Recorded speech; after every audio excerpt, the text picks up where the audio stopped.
of talk around the United States about carbon capture, about CO2. There's a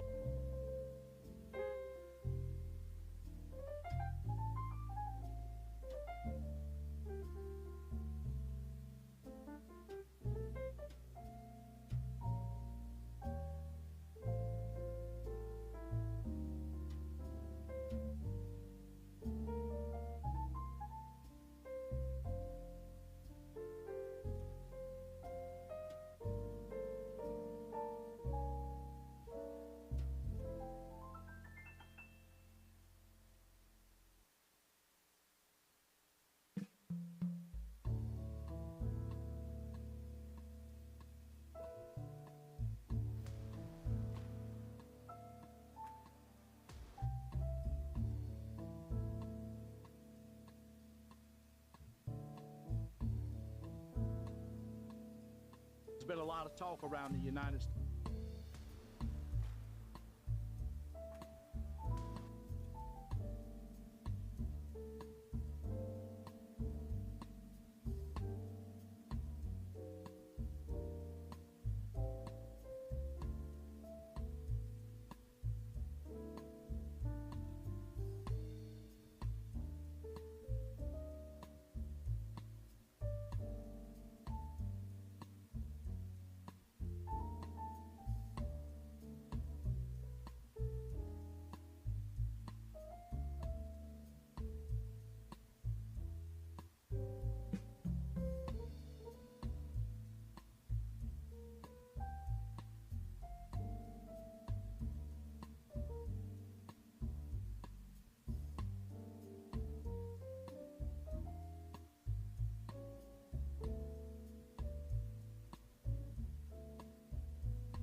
Been a lot of talk around the United States about carbon capture, about CO2. There's a lot of misconceptions out there about what this really is. You have to educate, and that's what ExxonMobil is doing, is they're educating the emergency responders. They're going out into the community. They're meeting with LEPCs. They're meeting with care groups. They're meeting with CAP groups. They're meeting with industrial groups. They're meeting with Rotary clubs, Chamber of Commerce's, basically trying to make sure people understand that this is not dangerous. It's the future of the industrial pipeline world, and we're going to be ready in Ascension Parish to take care of it.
All right, good morning, everyone. If you want to take your seats, we're going to get started here in a minute or so.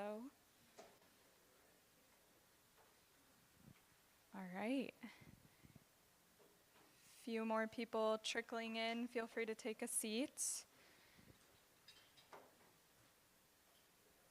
All right. Good morning, everyone. Thank you for joining this panel on how public input informs regulation. And we're specifically focusing on the future of CO2 pipeline safety. We've talked a lot about CO2 pipelines, we've talked about CO2 pipeline safety, and now we're gonna really dive into the regulation aspect of it. So. My name is Amanda McKay. I am the policy manager for the Pipeline Safety Trust, and I've had the pleasure of working on CO2 pipeline issues since I started with the trust in April of 2022. A fun fact that you might not know about me is that I actually wasn't sure if I wanted this job after the first round of interviews. However, during the second round, we had an in-depth conversation about carbon dioxide pipelines. I had never heard of them before, and we talked about the Satartia incident. We went over some of the regulatory gaps and the policy issues, and after that interview, I couldn't stop thinking about it. And now that I'm in this position, working on a whole range of issues, I'm so happy that I took this job and get to stand up here with all of these experts to dive into these important questions around the future of CO2 pipelines. My hope for this panel is to take a small step back from some of the super technical aspects of carbon dioxide transport through pipelines and talk more about all of the work that has been done over the last year and beyond to strengthen public input on the regulation side of CO2 pipeline safety. From the time the pipeline ruptured in Satartia, Mississippi, to Dan Ziegert's article in the Huffington Post, to increased funding for CCS in the Infrastructure Act and the IRA, to PST's white paper on CO2 pipeline safety, and so much critical community education and action along the way. There have been a lot of developments over the last couple of years. And none of these developments would have been possible without many of the communities represented here today.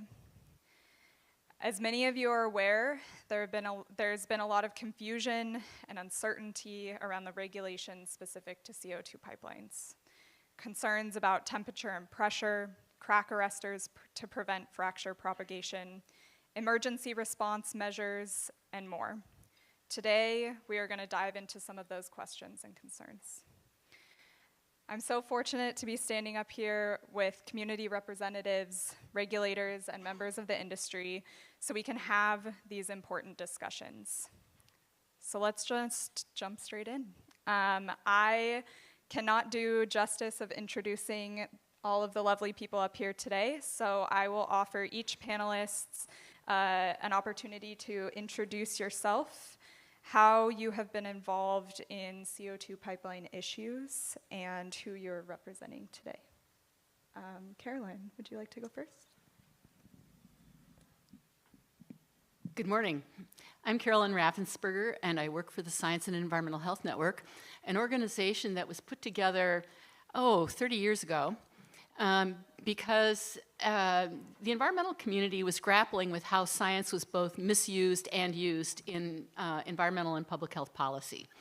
And the organization was created as a network of many of the national groups and smaller groups to really think through how science should inform public policy. And so I work with a crew of people, a doctor with public health expertise. I work with Sandra Steingraber, some of you may know her, a biologist, and work with a number of people like that. One of the things that we do is help translate science for community groups that are trying to defend their homes, their communities, their neighborhoods, future generations, from the kinds of toxics and hazardous materials that blanket especially this state, but many others. And so paradoxically, or parenthetically, I happen to live in a county where Dakota Access goes through, a rather notorious pipeline, and now home to a proposed CO2 pipeline, all in my county in Iowa. Turns out that we got a lot of expertise from the work we did with Dakota Access. I happen to have been a lawyer at Standing Rock, working to explain what the law was around the Army Corps of Engineers and other things with the tribes and with the people who were protecting the water there.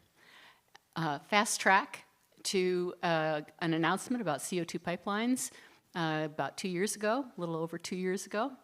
And I was really curious about this because I'm an environmentalist, and it said climate and CO2. And the more we figured out what was going on, the more we realized that this was not a climate solution, that it was unbelievably risky, that it was underregulated, and we needed to step in and find out what was going on, who had some sort of jurisdiction over this. And we put together a coalition, both in the state of Iowa and then regionally, to address the great shortfalls in regulations that we saw around CO2 pipelines. Put together remarkable coalitions, unexpected groups. I see landowners, the environmental community, and really put together something unique. And I'm part of a national coalition, 2 coalitions, that's working on carbon capture and storage. And I see Victoria sitting there, incredible leader and thought leader in this field, and have had the privilege of working with new groups and extraordinary minds in this work. So I'll pass it on. All right, thank you, Carolyn. And good morning, everyone. My name is Jade Woods. I am a campaigner with the Center for International Environmental Law. I am a lifelong resident of Louisiana, and I was born and raised here. My family's been here for 6 generations, and so welcome to my home. I live just up the river in Baton Rouge, Louisiana, actually just outside of Baton Rouge in a small town called Port Allen. Not too far from several refineries and petrochemical facilities. So I have a close proximity to the issues that we're talking about personally, and my family has for decades. But also, I'm very delighted to be able to work on these issues in my home. And work full-time with incredible people and partners in this space. So earlier today, this morning, you heard from my colleague Eloise at Louisiana Against False Solutions. The Center for International Environmental Law, you might hear me abbreviate that as CL. CL is a member of that coalition in which we do work to connect resources and public education materials to the front line. And so something that I do as a campaigner quite frequently is hold community education meetings. We've held them in many, many parishes since I came on board about a year ago. And what we do is teach people either who live near the site of a proposed carbon injection well or a proposed CO2 pipeline, what is carbon capture? Do you know what this is and how it's coming to your community? And we really open up a dialogue with experts to allow community members to ask questions and educate themselves about this infrastructure. So I'm very happy to be here today and to speak with the folks on this panel, and hopefully we'll be able to answer some of y'all's questions. Thanks, Jade. Max, go ahead. Yeah, thanks everyone. Thanks for having me here. Everyone here okay? Okay. Max Kiba, Director of Program Development. And yeah, in the opening session, there might be some first-timers here. So if you don't know, we're one of the smaller agencies in government with probably the biggest name and the most complicated acronym to say. But it's the Pipeline and Hazardous Materials Safety Administration, PHMSA. Sometimes we call ourselves OPS, the Federal Office of Pipeline Safety. But generally, we have a Regulatory and Safety Authority for CO2 onshore and offshore pipeline transportation. There are also some authorities we would have for intermittent storage. Most of the talks you've probably heard is talking about permanent sequestration, so we don't have permanent sequestration. Another distinction, we don't have siting authority. Sometimes in these meetings our name comes up, and I know there's a session, I believe, tomorrow on siting versus safety, so hopefully some of that will be clarified. So we generally don't do production at a high level if it's in transportation, and generally if it's hitting a public right-of-way of some kind, it's going to fall under our minimum safety regulations. There are other pipelines that might go through federal lands. Typically that might be Bureau of Land Management, BLM. We also won't oversee any kind of pipelines on tribal lands. They're a sovereign nation, essentially their own government. So, but we will assist them if they ask for our assistance. How I got involved in CO2 pipelines, interesting. I might have to blame Bill Karam a little bit and Alan Mayberry. It was the middle of pandemic, I don't know, a year and a half, 2 years ago, and I just happened to be in the office that day. People weren't showing up, and Bill happened to visit Alan, and questions came up on CO2 definitions, and when things change with phases and something like that, so I happened to be in the office. Alan pulled me over with Bill, and we started looking at regulations, and we said, yeah, there are some interesting questions here and on some of the dynamics. So that's how I got started. That's why I was in the engineering research group at the time. Since then, I've shifted over to a new role in program development. My group kind of has a blend of technical, data analysis, and policy, so we lean a little bit more into the policy side of things. We do touch on public engagement a little bit. It was mentioned, we had a public meeting earlier this year in May. I got worked over for a good couple of days. But it was good. I'm a supporter of leadership tendencies. Of conflict can be good if it's constructive, and we had a lot of good input from the public. Cindy Hansen is here. I had her get on the panel, and there was even some landowners we tried to get there directly, and they were like, "Why is someone from DC calling me?" And first we had to convince them it wasn't some telemarketer or someone from some campaign. We said, "No, we're going to come to Iowa, and we want to have you be on our panel." So it's really good to hear from some of the landowners directly. And then yes, all these dynamics of technical issues with the policy issues and things like that. So hopefully I'll help as much as I can clarify what we can. Thanks, Max. Hey, good morning. My name is Nicolas Medina. I'm the public and stakeholder engagement for the ExxonMobil Pipeline Company. Thank you for the opportunity to join this panel. I've been coming to the annual Trust Conference for about 10 years. Its core mission, diverse perspectives, and commitment to public input on pipeline safety is what makes it one of the most interesting for me to participate each year. This is the first time that I'm actually invited to be in a panel. And I think we welcome the opportunity to have a dialogue of how the public provides input into regulation and the impact of CO2 pipeline safety. Louisiana is dear to my heart. My wife was born here. I got 4 kids, and my oldest is a graduate of LSU. I consider Louisiana, like Texas, where I live, to be the base of my family. So for us in the industry at ExxonMobil, I've been 33 years working for this company in the industry. I've been in upstream, I've been in downstream. For the last 12 years, I've been midstream. What got me to the pipeline side and what got me to my first PST conference 10 years ago is I was the PIO, the Public Information Officer, at a significant incident that the company had in Arkansas 10 years ago. But I'm very proud of what we did then, because we lived up to our promise to make sure that, even when things go bad, that we will take care of those communities. Right? One of the things that I'm very proud, as an employee, as a member of the community, right, as a Latino, right, is that in our company, and I think throughout our industry, we're always working to do the right things, the right ways, and for the right reasons. And at times, we might have differences of opinion.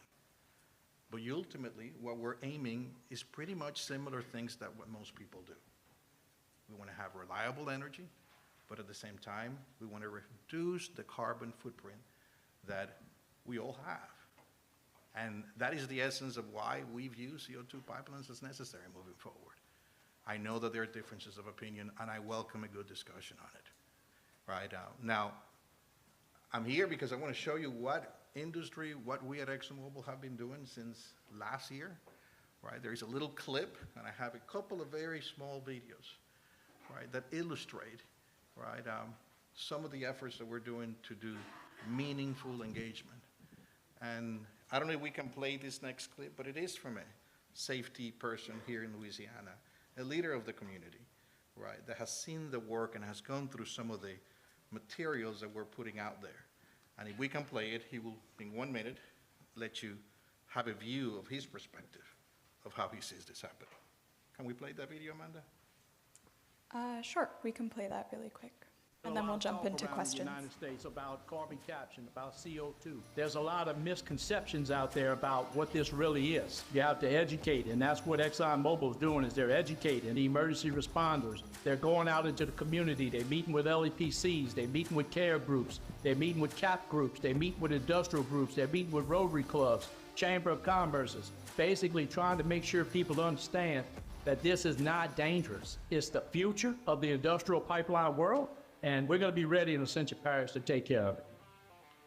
You know, there are going to be different views, but I think when people see the safety, the commitment, you know, and we take the opportunity to engage effectively, you know, and get the voices of the public heard and counted to make some of those decisions, we can reach that common ground. Thank you. All right, we are going to jump into questions. This first one is for all of the panelists up here. So I'm just hoping that you all can, from your perspective, describe some key moments related specifically to public input that you feel have helped advance CO2 pipeline safety regulations over the last year or so. And this can either be at the federal level or the state level. So if anyone wants to jump in. Well, I get to brag about something PHMSA did, and that I think we were probably instrumental in making happen. So I chair a group that looks at how PHMSA is regulating CO2 pipelines. And we were really curious about the landscape there. You know, PHMSA was not a known quantity to some of us, and we set out to figure out what they were doing, who they were, what was going on, and we discovered that CO2 pipelines are seriously underregulated. And especially after the Satarsha incident, it became even more evident that the existing CO2 regulations were not up to the kind of vast build-out that may happen or may not happen given the Inflation Reduction Act and the huge tax credits given by that law, the 45Q tax credits. And so realizing that we were going to be faced with this onslaught of CO2 pipelines that were underregulated, we thought we better get on the case. So we wrote a letter and asked for a public meeting. Now, at the same time, there was a lot of organizing going on in the Midwest, and landowners had become quite well educated, and so had the environmentalists. And together, we knew that we would have a remarkable group gathered there at the PHMSA meeting if they agreed to hold it. Well, they did, much to our surprise, and much to our surprise, they said they'd hold it in Des Moines. They held it in Des Moines. So it wasn't in Houston, it wasn't in, you know, the usual places, the usual suspects. It was held in Des Moines, Iowa, which was the center of a huge number of potential pipeline miles, but 3 major pipelines proposed. And so PHMSA brought its people, put on a meeting in downtown Des Moines, and we had over 1,000 people show up in one, either electronically or in person, as I recall. Was it over 1,000? And I think what PHMSA heard was an extraordinarily well-educated public. And the analog I use is to medicine, that regulations have essentially changed now, the regulatory arena, given the internet.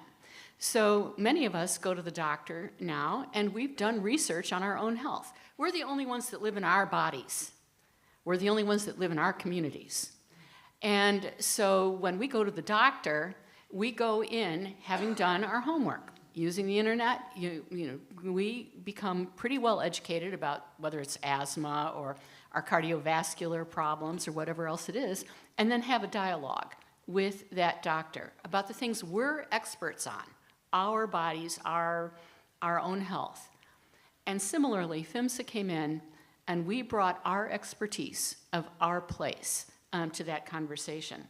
And I think of PHMSA using that ongoing medical analog in that they're responsible for preventive medicine, not fixing the problem after it's happened. But when we look at what could be in play with CO2 pipelines, we know that we really need a big dose of preventive medicine. We need regulations. We may need limits on the size of diameter of those pipelines. We may need a lot more information than we have so far for them to do an adequate rule so that they can be truly preventive in terms of the accidents and the kinds of disasters that could happen with these toxic, asphyxiant, I'm completely sober and I still have trouble saying that word, but these are pipelines that are different than those oil and gas pipelines that we grew up with. These are qualitatively different. And PHMSA has a lot riding on whether they can do their preventive medicine well. And they did a good job coming in with hands-on meeting in Des Moines. Great work. So I am actually just going to kind of steal Carolyn's answer, because what I wanted to highlight in her answer is something that I think was really crucial that PHMSA did, which was holding it in a community where the build-out is planned. And I think that this is important for community engagement specialists to keep in mind on the federal level and on the state and local level. People cannot engage if they have to travel hundreds of miles or several hours to get to a meeting. And what we're seeing in Louisiana is lots of critical decision-making happening in Baton Rouge, which is not where most of the build-out is planned. A lot of it is planned in small rural places, places like Lafourche Parish, which are pretty far south, places like Lake Charles, Louisiana. And so we need to have meetings where the people are. And so that's why I was so happy to be following the work that PHMSA did in Des Moines this year. I'll just add one of the key ones for us, I think, was our Deputy Administrator, Tristan Brown, which you'll meet tomorrow. He visited Satarsha directly. And I think he even met the mayor, I believe, and mayor was one of the individuals that I believe passed out. Also visited the hospitals and talking with first responders. But and if anyone doesn't know, we're one of the agencies, we don't have an administrator yet, so basically Tristan's our top individual. So he's Deputy Administrator officially by his title. But no, just seeing the, talking to first, if you're a first responder out there, thank you. There's a lot of arguments on whether Satarsha should have been a serious incident, a significant, but I think we all agree it could have been a lot worse if it wasn't for the emergency responders and what they did. I call them Jack and Jerry, the Jack and Jerry show they were, but just hearing their stories and what they did, complete lack of breakdown in communication of just basic stuff that should be happening in our regulations, public awareness, communications with first responders. Yeah, there were some arguments, did they contact them or not, the operator, but either way, somehow the system broke down, and we take some of the blame for that. Was there something in our regulations that could have been improved? But I think just seeing the issues with emergency planning, communication, things like that, that really triggered it where we said, yeah, we've got to do something about this. And yeah, right now we're only talking 5,300 miles out of 3.2 million miles, so some people question, why are we spending this much time and energy into this? But again, some of this could have been a lot worse. We might talk about it a little bit, but what is the potential build-out looking like, things like that. But I think that was one of the big triggers. I think the other one is, just continuing to hear public input. We heard about the public meeting, but we get regular questions from stakeholders, landowners calling, emailing us through media inquiries and things like that. So just hearing about that also helps us out as well. So I think Alan already talked about, we did have initial December meeting, and then we had the one in Iowa, which was really helpful. And one to be clarified, that was in Iowa, but we also had interest from all around the country. We had folks from Illinois, other areas, North Dakota, and certainly other areas like Louisiana as well. Elise was there virtually. So some people thought we were only doing in Iowa. Yes, that's where at least most of these, or some of the proposed pipelines were going through, but we're trying to do outreach certainly nationwide. So. Thanks, Max. There's no doubt that the incident in Satartia nearly 4 years ago was a wake-up call for all of us, right? Operators, first responders, communities, on how we can improve awareness, engagement, and preparedness for CO2 pipelines. If you were to ask me what was the single point that provided public input, which is the question, I will tell you the community input from Satartia, directly to FEMSA in the final action report, was perhaps the most influential input that we've had in the last few years on CO2 pipelines. It's become a roadmap on how to enhance awareness, engagement, preparedness. And last year, to the trust credit, we heard firsthand from some of the community members that lived that incident in Satartia that night. And we listened. Industry has been paying attention. And when the opportunity came to travel to Satartia, we did. Last week, I took my company president, and we visited Satartia. And we sat down with Mayor Michelle Douglas and her husband, who is the Satartia town marshal. Both were impacted by the CO2 release from the Delta pipeline rupture. We also met with Jack Willingham. Great guy. He'll share with you his views openly. And I think we need more of that engagement. We also meet with Woody Pettis, who was the assistant director and was the incident commander on that night. There are a lot of lessons learned that we can capture from it, and we need to have that dialogue to see how we can improve, right? When you listen to their experience that evening and the lessons learned on how to address the gaps identified in the report, we're starting to make progress, right? Industry took it at heart. And with Denbury, who knows a lot about CO2 pipelines, we started developing a guide on how to plan, prepare, and respond to CO2 pipelines. It was issued just in August.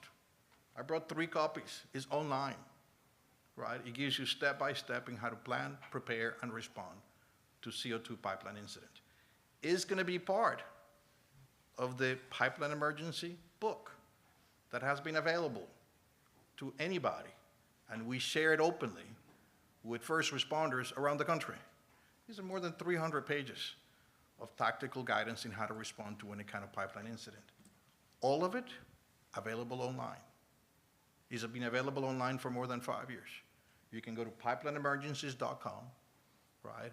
And first responders, we encourage them to take either the 4-hour module, the 8-hour module, or the 20-hour module, and we can actually see who's taking the course. The module will be incorporated, the CO2 module will be incorporated into the training, right?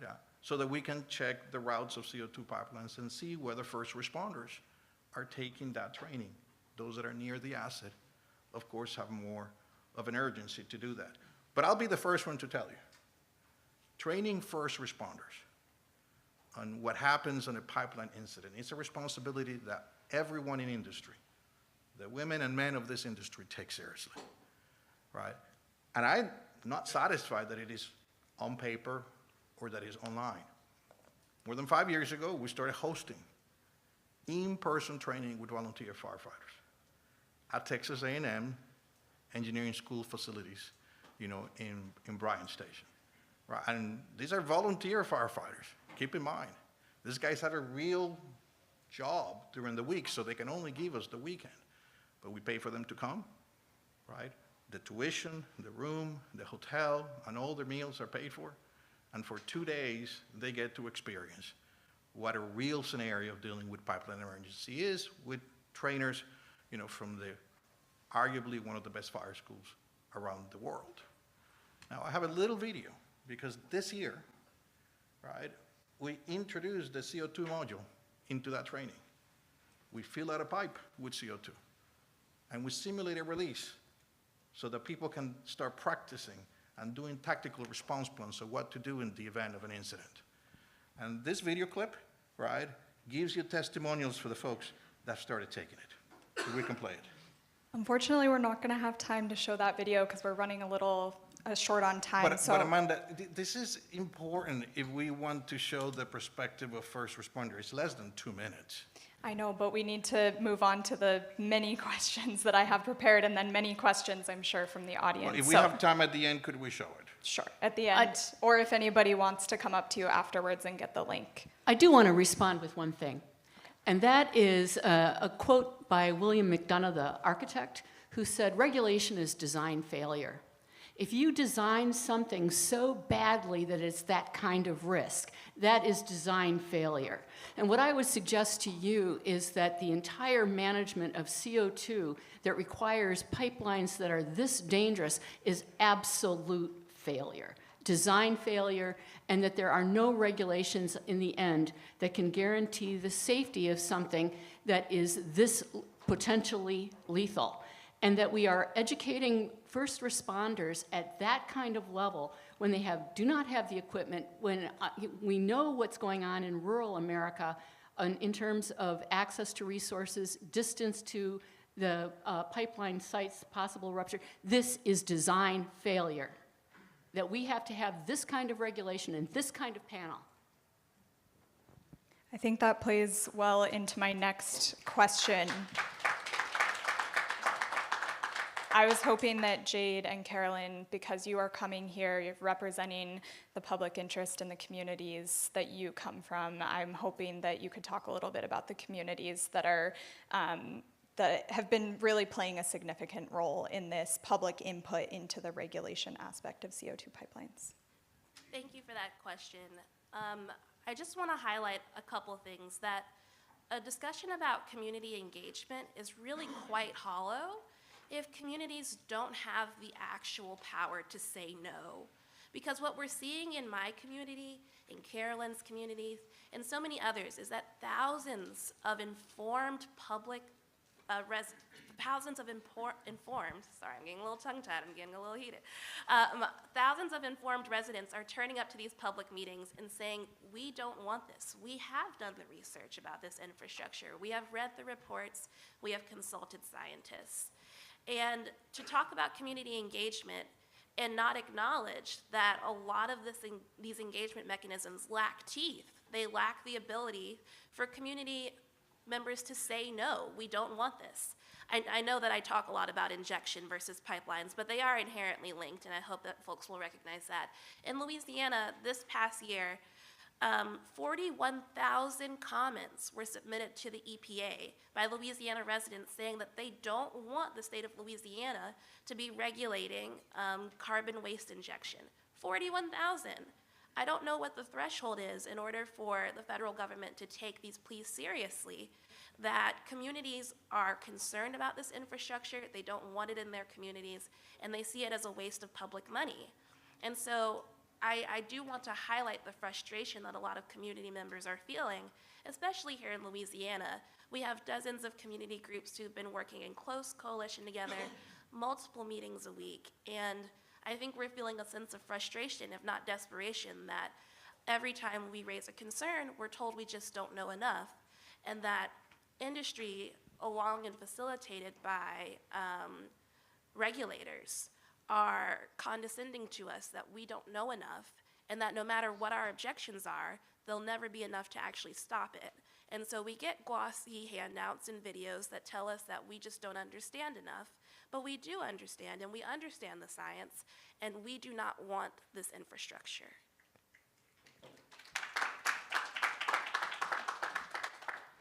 also want to say that we have communities that have had a voice, at least before the Iowa Utilities Board, but it's almost exclusively landowners because they're the ones directly affected by the potential for eminent domain. But I also want to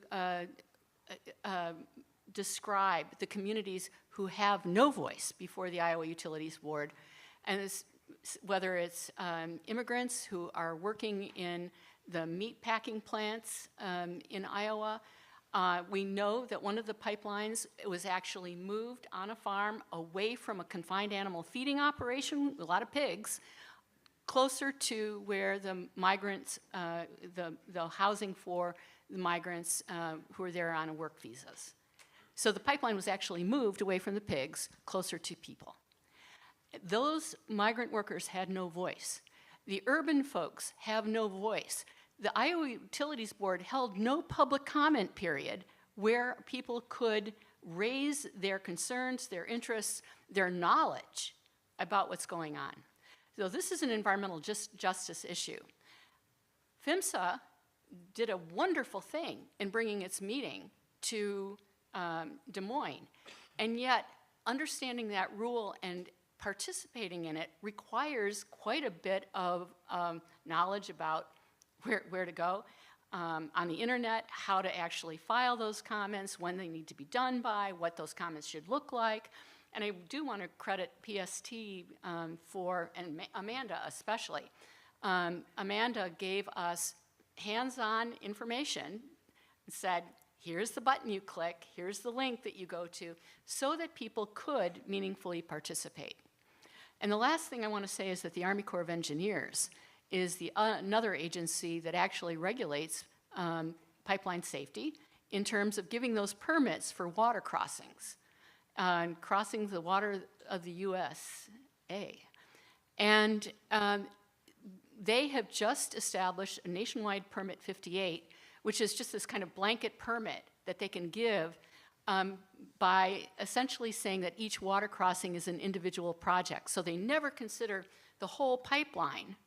So the Navigator pipeline, which has been canceled, had over 1,800 water crossings. And each one of those 1,800 was considered an individual project. And so they never had to actually consider the pipeline as a whole, never did an environmental impact statement, and then there's no public comment. So the nationwide permit 58, which has been designated for CO2 pipelines, is essentially a way to exclude public participation from protecting one of the essential commonwealth of the United States, which is our waterways. Thanks for that, Carolyn. And I think that's a really good a point that we're talking about education, we're talking about participation, and I'm wondering, Max, if you can maybe talk a little bit about, we have an informed public, we saw that in Des Moines. How can an informed public better participate in this regulatory process? Yeah, I would say just keep commenting as much as possible. We did, even though Iowa went well, we learned a lot of things. Like, for instance, we had the QR codes and things like that. We had a lot of folks there that senior citizens don't have phones, or like, how do I even look at, I don't even have a phone that could read this. I have my mother-in-law too is worried things like apps. So it's like realizing, is there a different way we can make it simpler to help comment on these things? So we will reference there is still a public docket open for the meeting. So if you haven't yet, feel free to comment. We have a good amount of comments there. At some point when our notice goes out, we're going to have a new docket created, because that's kind of the new docket for, hey, please comment on the actual language we're going to propose out there. So definitely please comment. Again, we will reference the meeting docket, but please comment again when the docket comes out, because that's when it's really helpful. And yes, public input is really valuable. We listen to any comment regardless of who it comes from. And we want to see, is our proposed rule going to at least start making the mark or not? And we'd like to see as many comments as possible. If it is positive, at least in the public's light, would it be helpful? Sometimes we get negative comments, and frankly, sometimes we get comments from industry. Unfortunately, we have a lot of lawyers nowadays that we have litigation.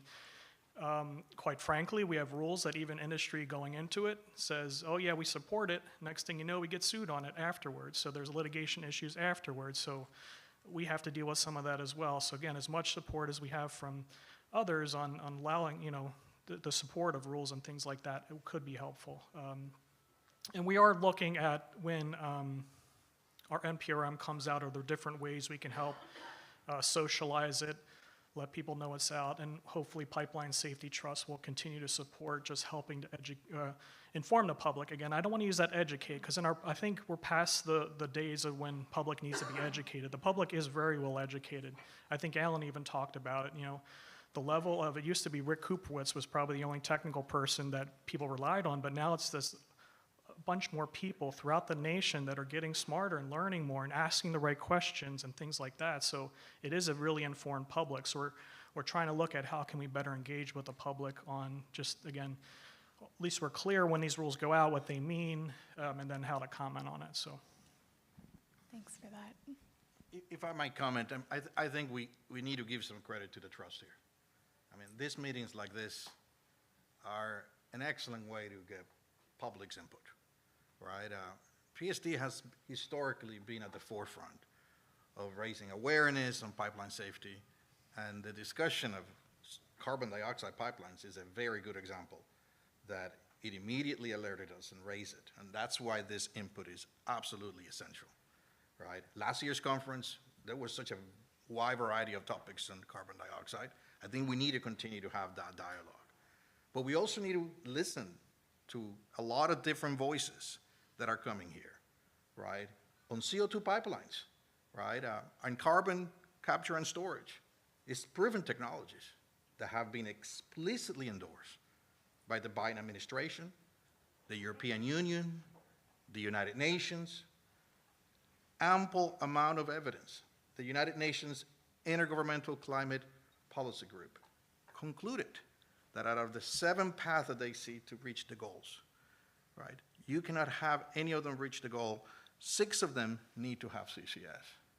And CO2 pipelines are going to be a reality, right? We need to get the input to get them right, no doubt about it. And we need to have the dialogue to look and see what are the risks. I tell you, I don't envy. I think earlier today there was that discussion. We don't envy the role that PHMSA has. If you look at PHMSA, right, and I'm a policy wonka. I went to policy school, right? And they are doing research, and they have to hear from so many different folks. How many academic institutions are doing research on CO2 pipelines today? I mean, University of Texas, Houston, LSU, MIT. It's more than a dozen institutions in which grants are really looking at pipeline safety. The national labs, DOE doing a lot of research, industry, PRCI, API, LIPA, all the trade industry trying to find which is the best way. I mean, the women and men of the industry work hard, and our priority is always about making sure safety comes first.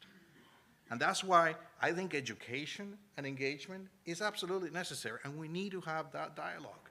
But we need to be respectful of one another so that we can hear each other and make those voices count towards policy decisions. I don't envy Mac's role here. They're going to have to come up with a rule. They're getting so many different inputs, and at the end, they will push what they think is the best course of action. I can trust that. Right? I don't know what is in the rule, but I think we know the kind of triggers that made it happen to where we are today. But when it is out, right, and there is a resolution of what we want to do, we need to rally on this. Because all the experts are telling us we need to move forward. And we need to recognize the community and the voices. We don't want to do something that people don't want. But at the same time, what's the solution? Right? And we cannot just complain and criticize and not put a solution in place either. So I think it's incumbent to all of us to keep this dialogue happen, but also focus on the real solutions that can happen. All right, I think that Max kind of teed it up of, does public input really have value? And, we're hearing from regulators, we're hearing from industry that it does have value, but we're also hearing from these community voices that the concerns, the fear of these projects coming through and threatening communities directly. And so I'm gonna ask Max and Nick, what plans have already been put in place? I think we talked a little bit about the public meeting and the NPRM that's coming out. But wondering, Max, maybe if you can talk a little bit about how you're incorporating public input into that NPRM. I know you can't probably talk too much about it, but if there's anything you can share, that would be helpful. Thank you. Yeah, I can just say we're considering it. I can't say what's in the rule. Those are ex parte rules that I'd be in trouble if I told you what's in the rule. Honestly, I don't even know everything that's in the rule because at this point it is further along on folks that are reviewing. But I think it's fair to say it was public. There are some public websites you can see on what, so I think it's fair to say emergency preparedness will be looked at. I think it's fair to say we've got a lot of comments on how do we treat different phases, some of those aspects. So I think those things are being considered. But again, I can't say what's actually in the rule. Another piece we have, and I'll talk a little bit about R&D after lunch, but we did have an R&D forum recently, and we do have some current R&D going on, looking at a potential impact radius, or it really should be a potential impact area. So there's work going on at Texas A&M right now. There's some work going on with welding and some other aspects. But at a recent, there was talks about things like equations of state, but looking again, I think Bill brought it up too, or someone else, about yes, we do have decades of experience with 5,300 miles of primarily enhanced oil recovery, but as we go now to direct air capture, sometimes called anthropogenic collection, some of these are starting from ethanol plants, but you start looking if they're going to start collecting from steel and some of the other cement plants, things like that. Potentially there might be some other constituencies. There's an argument, is it cleaner or not cleaner than some of the CO2 we're using for enhanced oil recovery? But there are valid questions raised on are there different other aspects with hydrogen sulfide that might be in there, some of the SOXs and NOXs, and I'm sorry I'm going into some acronyms which we should try to avoid, but again, essentially other constituents within that gas we have to look at, or the product I should say. Those are some areas we're looking at. And definitely there's been a lot of talk on dispersion modeling and how do you properly model it. There is some basic stuff in our code right now that goes into determination of high consequence areas that was kind of missed in the Denbury incident. So those are kind of things that are being looked at both in R&D and elsewhere as well. So again, in the absence, or while we're waiting on the rulemaking to come out and play out, we are looking at other areas for R&D and elsewhere that we can help. And we've done some other things if folks aren't aware. This whole discussions of safety versus siting. We just recently issued a letter, maybe it's a month ago now, primarily to the CEOs of the companies, but also to the public to make it clear what is under our authority for siting and safety and this whole dynamic. And again, that's going to be a whole panel tomorrow, but it was more clarifying information. We did a similar letter in 2014 to a gas operator. So we just thought maybe that kind of helps a little bit on giving some aspects. There are things we're looking at. If anyone doesn't know, years ago we did some guidance out there. It's called the Planned Informing Piping Alliance, but it's primarily for housing developments that are encroaching on existing pipelines. But I think we're thinking of re-looking at that to get some fresh look at what's called PIPA, but looking at it from a new construction side. If a new pipeline is coming in, what kind of guidance do we have to put out for land use planning, things like that. Again, not directly under our authorities, but maybe it's something we should put out there for general guidance as well. So hopefully that gives some input. Thanks, Max. Yep. And we're running short on time, so I want to make sure that we have time for audience questions, but I just want to wrap up by allowing everyone to give a perspective of what do you think the future is going to hold, and looking at it from the regulation side, what do you want to see on the regulation side related to CO2 pipeline safety? And we'll start with Nick and work our way back. Thank you, Amanda. Right, energy is key to global development. Right, the future includes an energy transition. Even the projections from the International Energy Agency show that oil and gas will remain a major source of energy for decades to come. But we will need to employ the whole mix of new technologies to lower the carbon footprint of the energy we use. CCS is one of those technologies, right? Community engagement to talk about pipelines is absolutely essential. A few years ago, together with PSD, right, industry with dozens of other members of the public, we started development practices on how to effectively engage with the public. Right? That is a recommended practice that included a process of industry operators, included a process that included members of the public. It included PST, Pipeline Safety Council, it included FEMSA, it included FERC. And early this year, by unanimous vote, they voted on a ballot to put out 1185, which are best practices on public engagement. 1,200 comments were received subsequent to that ballot. Industry is ready to issue the RP, I think, at the beginning of the year. I don't think there is any other part of industry that has taken it this far in delineating how it is that we want to engage with the public and included folks like Carl Weimer and others, Bill from the PST, in providing that input. And that is a high standard that we are putting ourselves to. And that's because we understand pipelines are in the public domain. We don't take that lightly. We don't operate behind a fence. Pipelines are in the public domain, on yards, on parks, on land that belongs to the public. And in order for us to earn that trust, we have to do our work every day, proving safety and protecting the environment our top priority. And I believe, I tell you, I've been in this industry 33 years. It's easy to hate a brand. It's hard to hate our people. The women and men of our industry are hard workers. They're trying to do the right thing for the right reasons. And I tell you, I welcome all the input on what we have on CO2 pipelines. I want to see stringent regulations. If there are areas that need to be improved, let's do it. I think we're starting to on emergency response. I think a lot has been done, right? A lot more can be done, right? And I welcome to see what new aspects, of pipeline we need to adhere to. But when it comes out to, we'll be there. I think we all need to have that confidence that the agency will do the right thing. Yeah, and I'll just add, I think what the future holds, I think we need to continue to collaborate with all our different stakeholders, but certainly government, with other federal agencies. If anyone doesn't know, there are, and the public, but also international governments. So, Canada's here, but we're talking a lot with United Kingdom, Health and Safety Executive, HSC. They're doing a lot of work. France, Norway, Denmark, some of those as well. A lot of them are doing more offshore, though, storage and transportation, but I anticipate we might start looking at that here in the U.S. as well, starting to look at potentially storage offshore. That will probably involve Department of Interior, Bessie and BOEM, some of those, but I wouldn't be surprised we'll be looking at offshore storage, and probably storage in general. So now we're talking mostly carbon capture storage, but sometimes there's a U part of that, that's utilization. So there may be a point, and I talked a little in my opening, intermittent storage.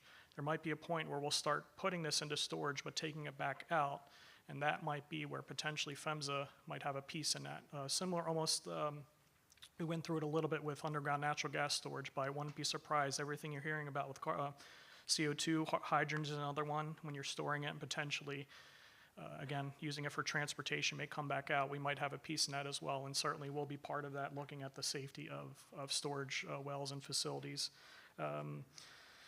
And yeah, I talked about infrastructure and offshore. I will say this appears to be a bipartisan issue, so I wouldn't be surprised, regardless of what happens with administration changes, but I wouldn't be surprised it will continue. Yes, sometimes priorities shift a little bit as you have changing of those aspects, but right now it is a bipartisan issue that appears to be of interest. So I do see that continuing. We just have to do it responsibly. We have to do it safely. This whole argument is CO2 safe or not, it's a hazardous material. Everything in our regulations is hazardous to some degree. It does have unique risks, so we want to acknowledge that, but we can figure out how we can address those risks safely as much as we can. Max, I'm actually grateful to you that you brought up offshore storage, because that allows me to make a shameless plug that today the Center for International Environmental Law released a new report called Deep Trouble on our recent findings on the long-term risks of offshore storage. I'm struggling with that word, offshore storage. relating to carbon capture and sequestration. So it's available today, deep trouble. To return, though, to the future of community engagement, I just want to highlight something that was said earlier that I think encapsulates where we're headed.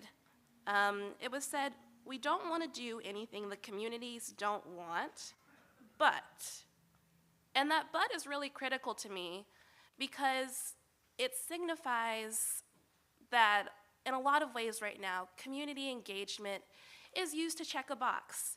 You talk to stakeholders, you talk to people from impacted communities, and you say, we don't want to do anything that harms you, but we're going to do it anyway. And as a Black woman from Cancer Alley, whose ancestors were enslaved on this land, that really rubs me the wrong way. And so I will continue to advocate, and the Center for International Environmental Law will continue to advocate for what we think comprehensive community engagement looks like, which includes language accessibility, which includes holding lots of meetings in different locales so that people can actually attend the meetings. It involves using accessible language that breaks it down to the high school level or maybe even the middle school level. Lots of people in Louisiana don't have high school degrees. We need to talk to them in a way that they recognize. And so I and my organization and our partners will continue to advocate for what comprehensive community engagement looks like. But right now, what's being put forward is not, in my view, being done in good faith.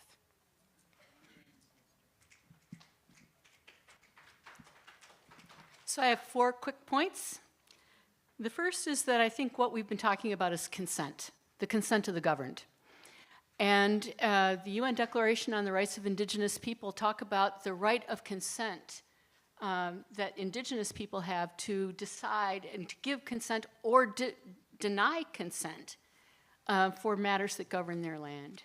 Communities should also have the right of consent or to withhold consent, to give it or to withhold it.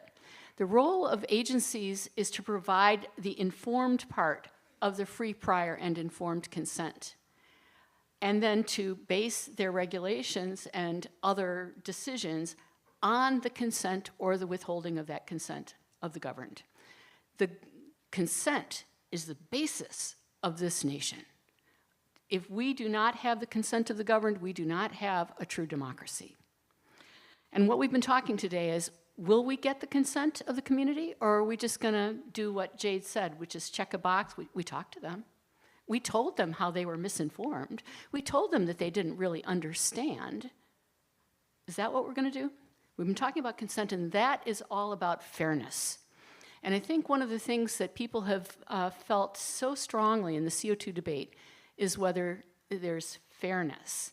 And I think, Phmsa, one of the things you did when you came and listened to people in the Midwest was you opened up that idea. You made it a little more fair.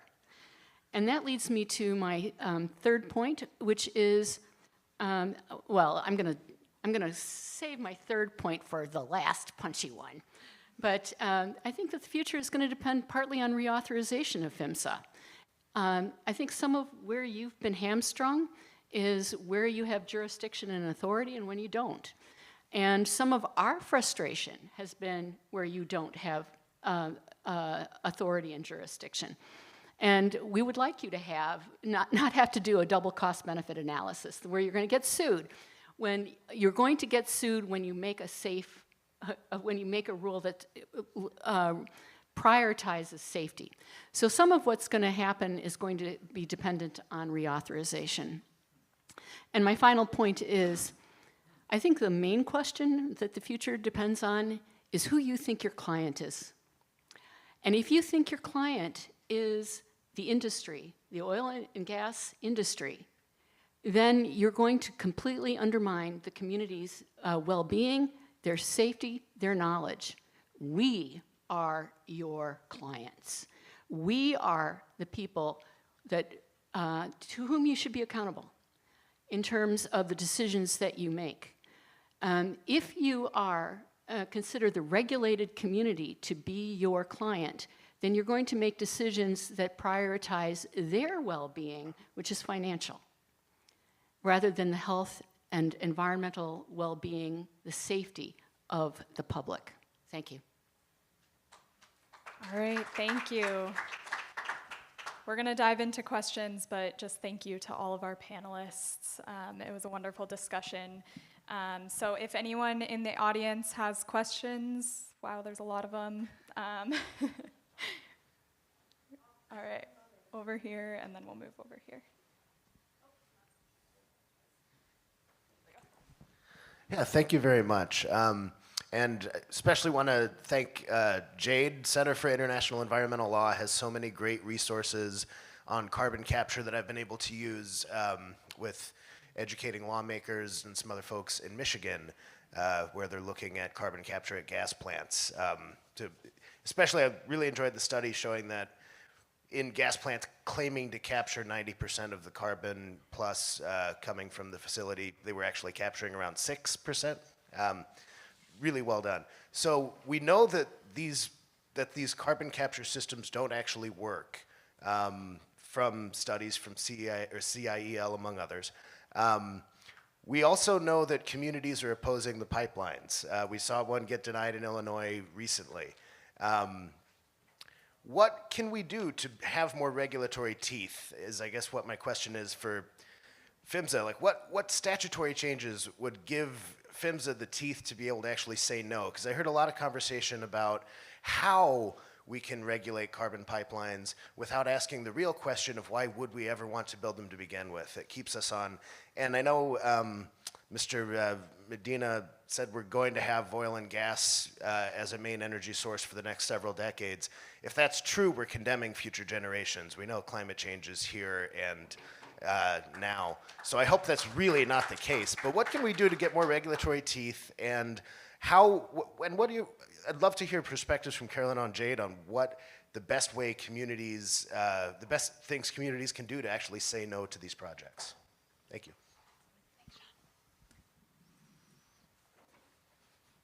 I need to be careful here because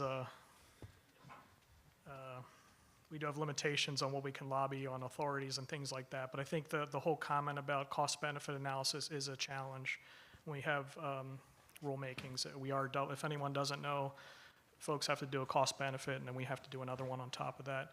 I think some of the allowances recently do the social cost of carbon. That helped us look a little bit more on the benefit side of things, but still we are limited on the ability for do cost-benefit analysis. This came up in Iowa, things like dispersion modeling. Public asked, why can't you use the best and greatest, most expensive thing that's out there? Well, part of the answer is it comes down to a cost-benefit analysis. Can you apply this across how many thousands of miles we might be talking about? So that's one of the limitations there.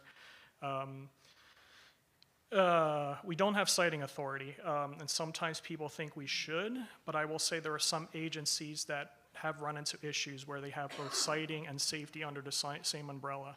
So we see value in others having siting. We see value in it being done at a local level.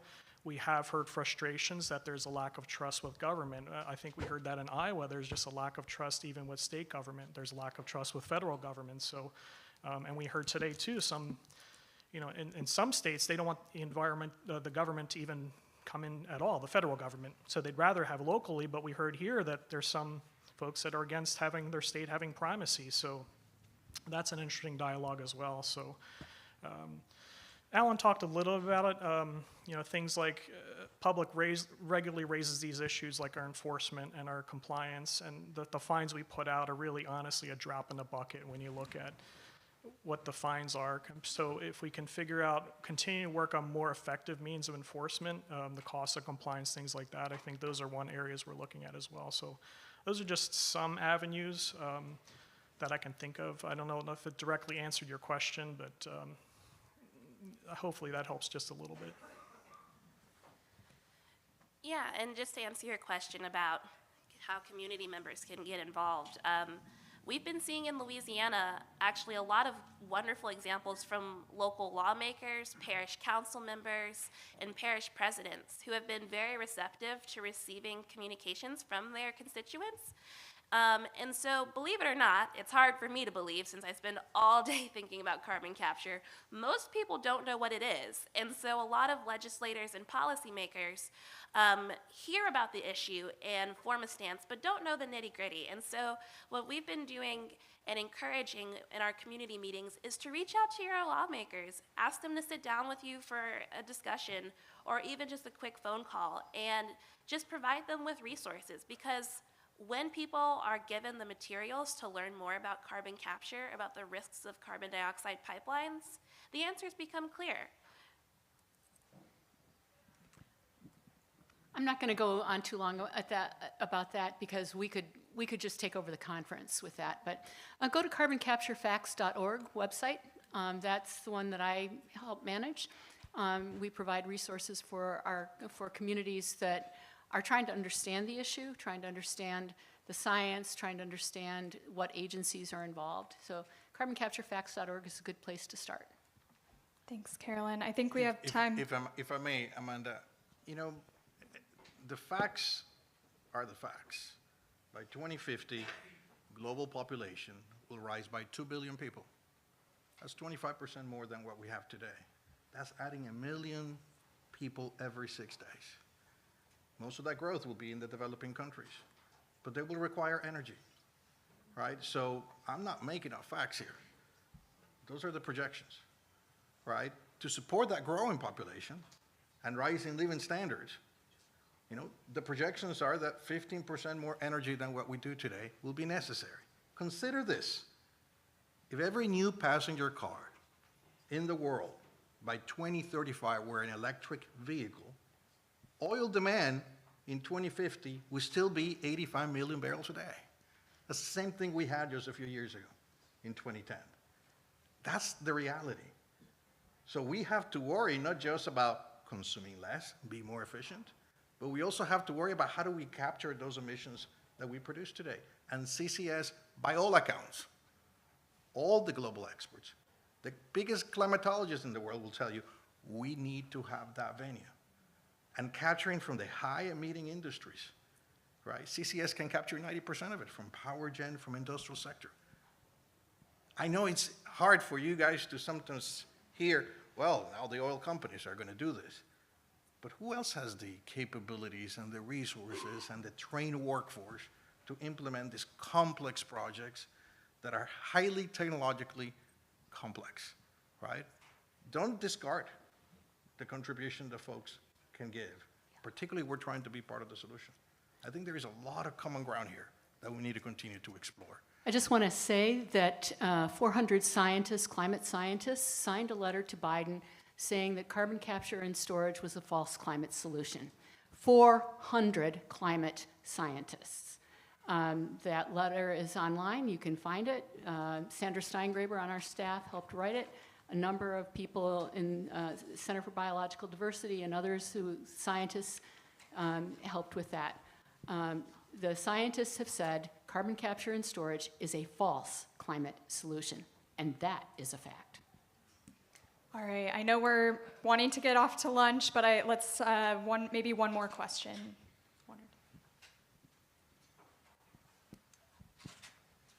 Rick Kuprowitz of AccuFacts. I haven't seen the hard copy of the technical assistance guide. It's online, and you can have a copy. Yeah, I have an online version. It's dated November 2023. But I want to point out what might be, and I'm not here to embarrass anybody, things happen on these documents. I actually have to read and study these things when they come out. On page 2, there's what I think is a typo error that could be fatal, a word I don't use often in a public hearing, so I want to get everybody's attention. It needs to be fixed, I believe. Now, you can tell me if I'm wrong, but the critical point for carbon dioxide is not negative values shown on the chart. It's 88 degrees Fahrenheit, 31 degrees centigrade, so that needs to be corrected. Okay, and a lot of the dialogues with all the pipeline applications in the various states here in the Midwest, I mean, it's common knowledge. It's slightly below 88 degrees Fahrenheit, so you might want to, somehow this got through. Yeah, and so if you just get that fixed. 72. Pardon me? It says 72.79. I'm looking at, no, that's atmosphere. I'm talking temperature. Okay. The temperature is the controlling factor. Eventually, and PHMSA may have to decide whether they're going to put that in the regulations. That's not my call. But the fact is, if it gets below 88 degrees Fahrenheit, which most liquid pipelines, they go from supercritical to liquid, a whole different animal. So I think you need to fix that. Send out a. I think, I mean, Richard, we listen to what you say. Well, I'm just more than I'm what you just, think. I'm not here to embarrass you. I just think I saw that and I'm going, oh, that got through. All the proof. Is this the same that it was before? Yeah, it's the same one on your electronic version, Okay. and it's just technically I mean, wrong, and I don't want them. Again, people can fix that. An errata will fix that. Okay. And I don't need to be over here dealing with this in PUCs, PSC hearings. And so it's an honest input. People make mistakes. It's more important to correct them as quickly as possible. That's all I had to say. Thank you. All right, let's take one more question Yes, before please. lunch. It's online.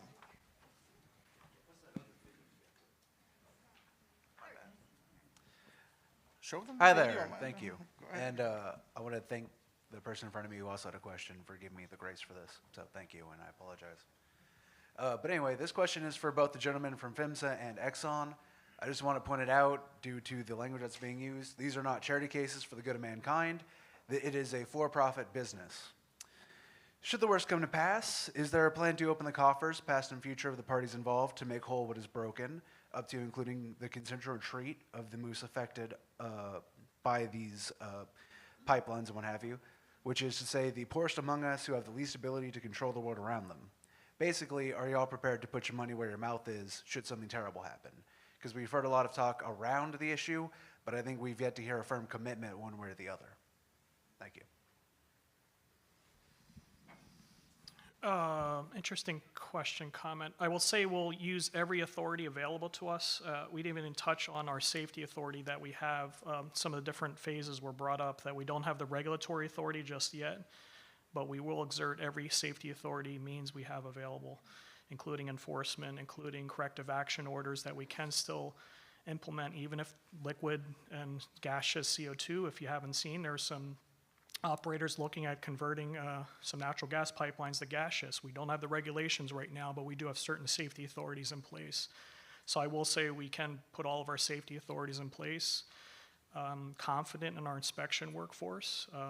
They have a lot of experience that I'm confident that our inspectors would do their best job to make sure it's done safely. So at least that's what I can commit to, that we'll use every authority available to us to look at these.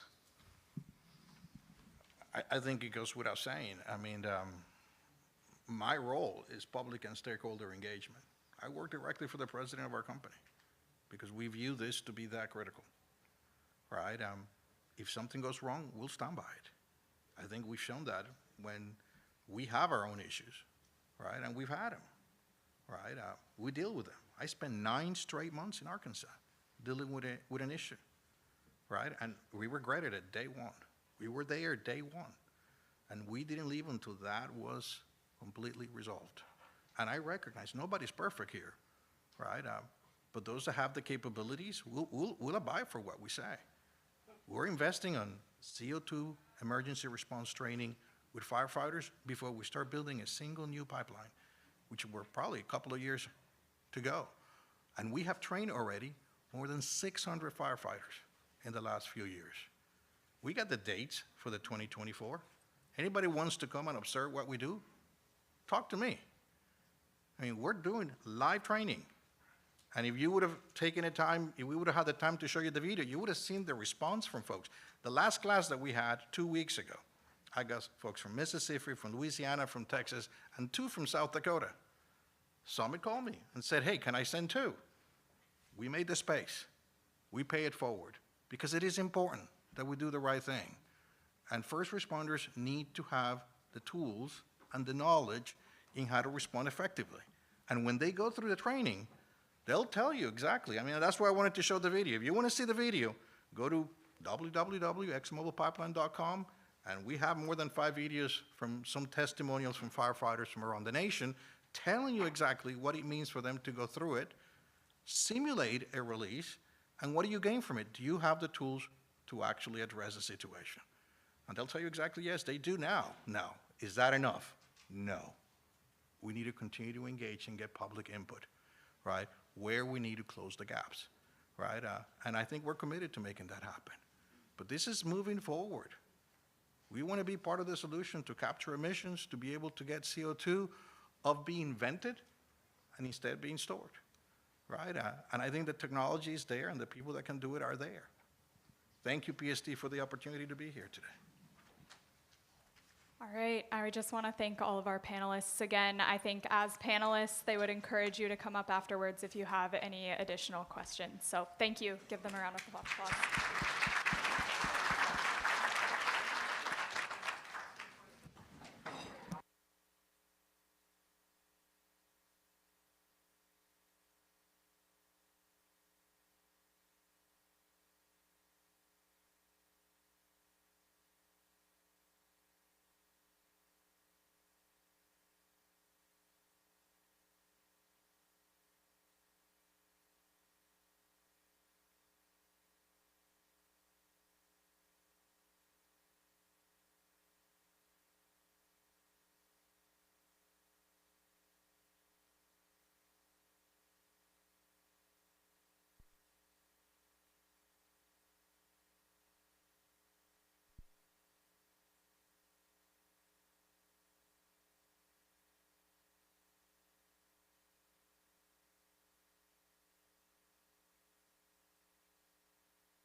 We good? Oh, hi everybody. Thanks for joining us today for our panel, Beyond the Barrels, Communicating Pipeline Data to Empower Stakeholders.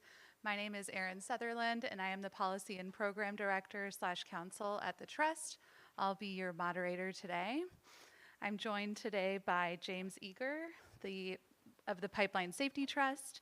I've got Meg O'Connor of PHMSA, and Alexandra Shakovich from the Environmental Integrity Project. We're going to begin this with 3 presentations from each of our panelists, and then at the end we'll go into questions from me to the panelists, and at the end we'll have a Q&A session. And today, who would like to begin? James?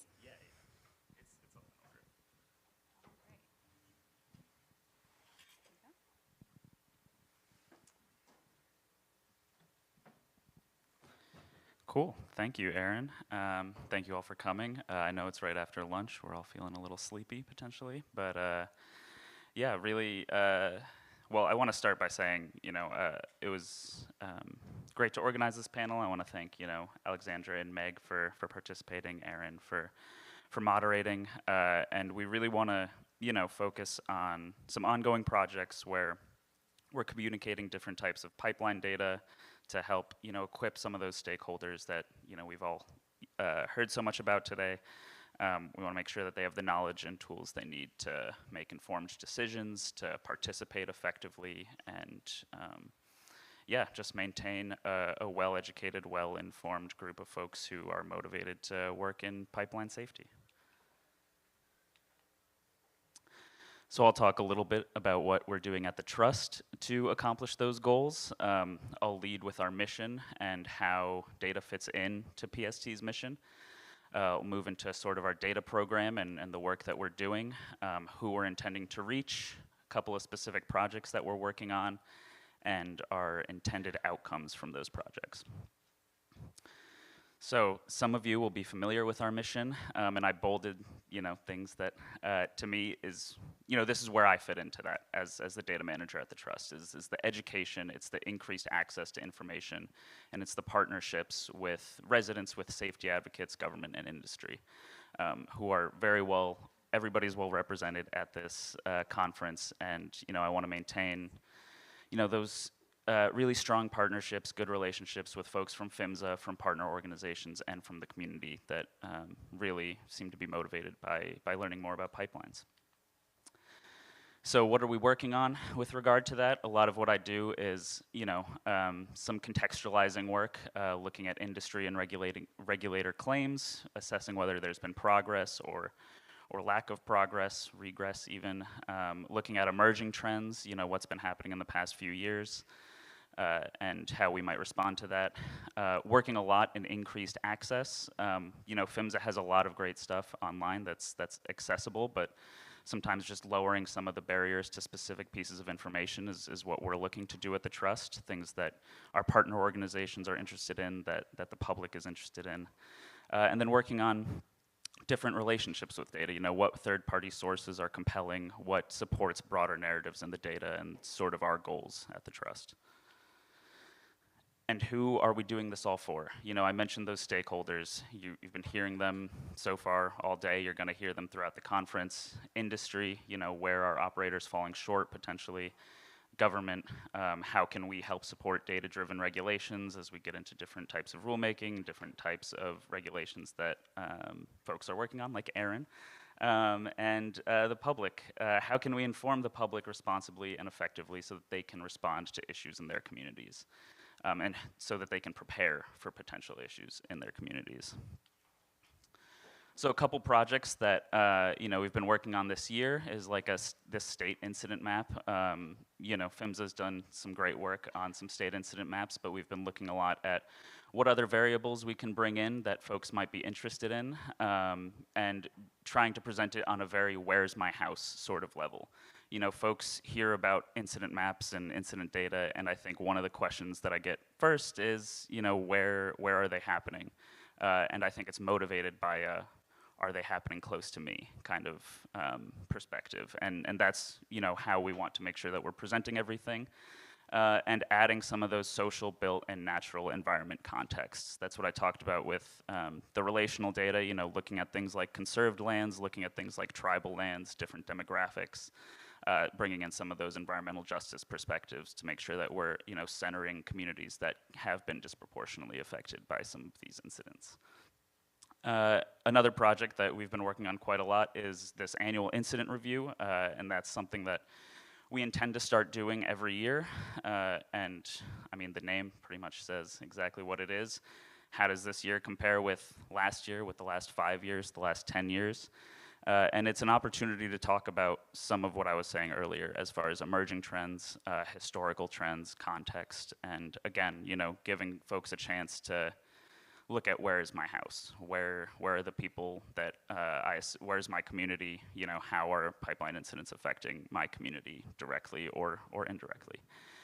And that second one is really, the annual incident review is really about telling a story, talking about the narrative, threads through the data. The little GIF just shows you that it's like, a little scrollable thing, which, is part of trying to not just present data as data, not just, a static graph on a page, but giving people the opportunity to walk through a story of the past year in pipeline incidents, and giving them a chance to really interact with the data in a way that I think lowers some of those barriers that folks feel when they go to PHMSA's website sometimes. Again, it's great that that data is open and accessible to the public, but it's all about lowering barriers for some members of the public, for sure.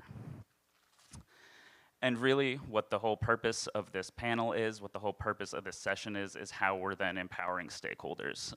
This graph on your left, is from our state transparency review that we also do annually.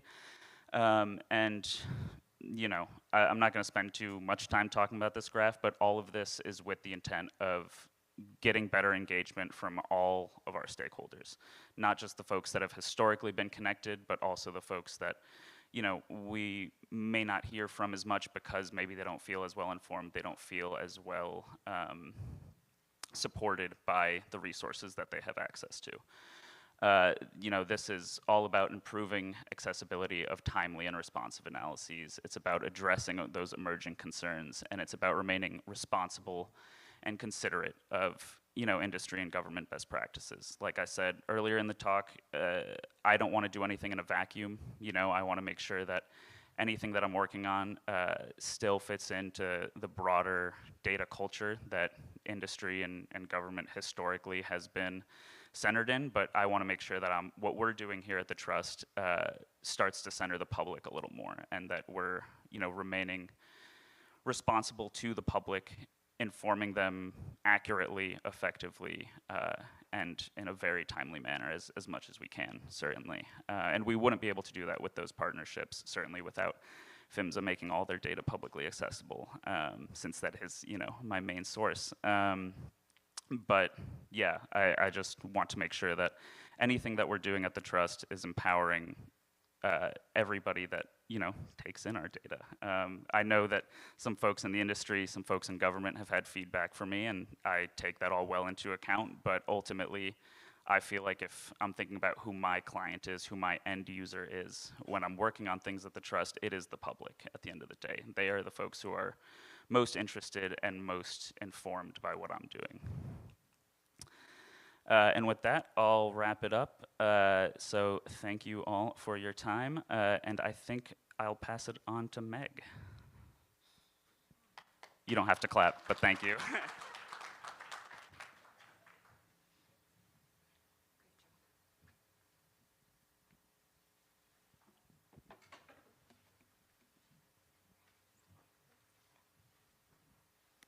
Good afternoon, everybody. My name is Meg O'Connor, and I'm a data analyst with PHMSA's Accident Investigation Division. We're a group that deploys nationally to federally regulated pipeline accident sites to do investigations and look into the root cause. And I don't travel to those investigation sites. I take the information, and I live about 40 minutes from here in Slidell, Louisiana. I'm a remote employee, and so I get all the information and I crunch it from there. And if you have any questions for me after this talk. You can recognize me limping around in my cast boot. When I told my colleagues that I was going to be speaking here today, they told me to break a leg. And as a data analyst, I can be a little too literal, and I did a really good job with that advice. Oh, sorry about rocky start here, but. So I'm pretty new to PHMSA and pretty new to the pipeline world in general, but I chose to take on this role, and I'm really excited to be in this role, partially because I really believe in PHMSA's commitment to data, and I really feel like as a data analyst with this organization, I have the potential to affect change because PHMSA has committed itself to being a data-driven agency. And some of that's exemplified by the fact that PHMSA makes so much of its data available to the public. You can find it at this link here. We are constantly working on improving how we give our data to the public. And I think there are a lot of different ways that we're working on this. But if you would like to access any of the data, and especially if you have any questions about how to access this data, please pull me aside at any point. I don't have time to cover it in this talk, but I would love to help you learn to use this data, and I hope in the future you'll see many more options for how to access our data in analytics. And in addition to making our data transparent and accessible, PHMSA also has a strong commitment to modernizing and using as many cutting-edge techniques as we can. So I think we're really starting, as an organization, we're really pulling in more rigorous statistics and more modern and cutting-edge methods as they become available. I think data science is a field that's constantly changing every day, and it can be difficult to keep up with all the new tools and techniques that are available to us, but it's certainly a goal of ours. And one example of this is we have an interdepartment team called the Data Analytics Team. And together as a group, we're looking at old data and new data, sort of with a new, fresh set of eyes, and we're really trying to pull it together in a holistic picture.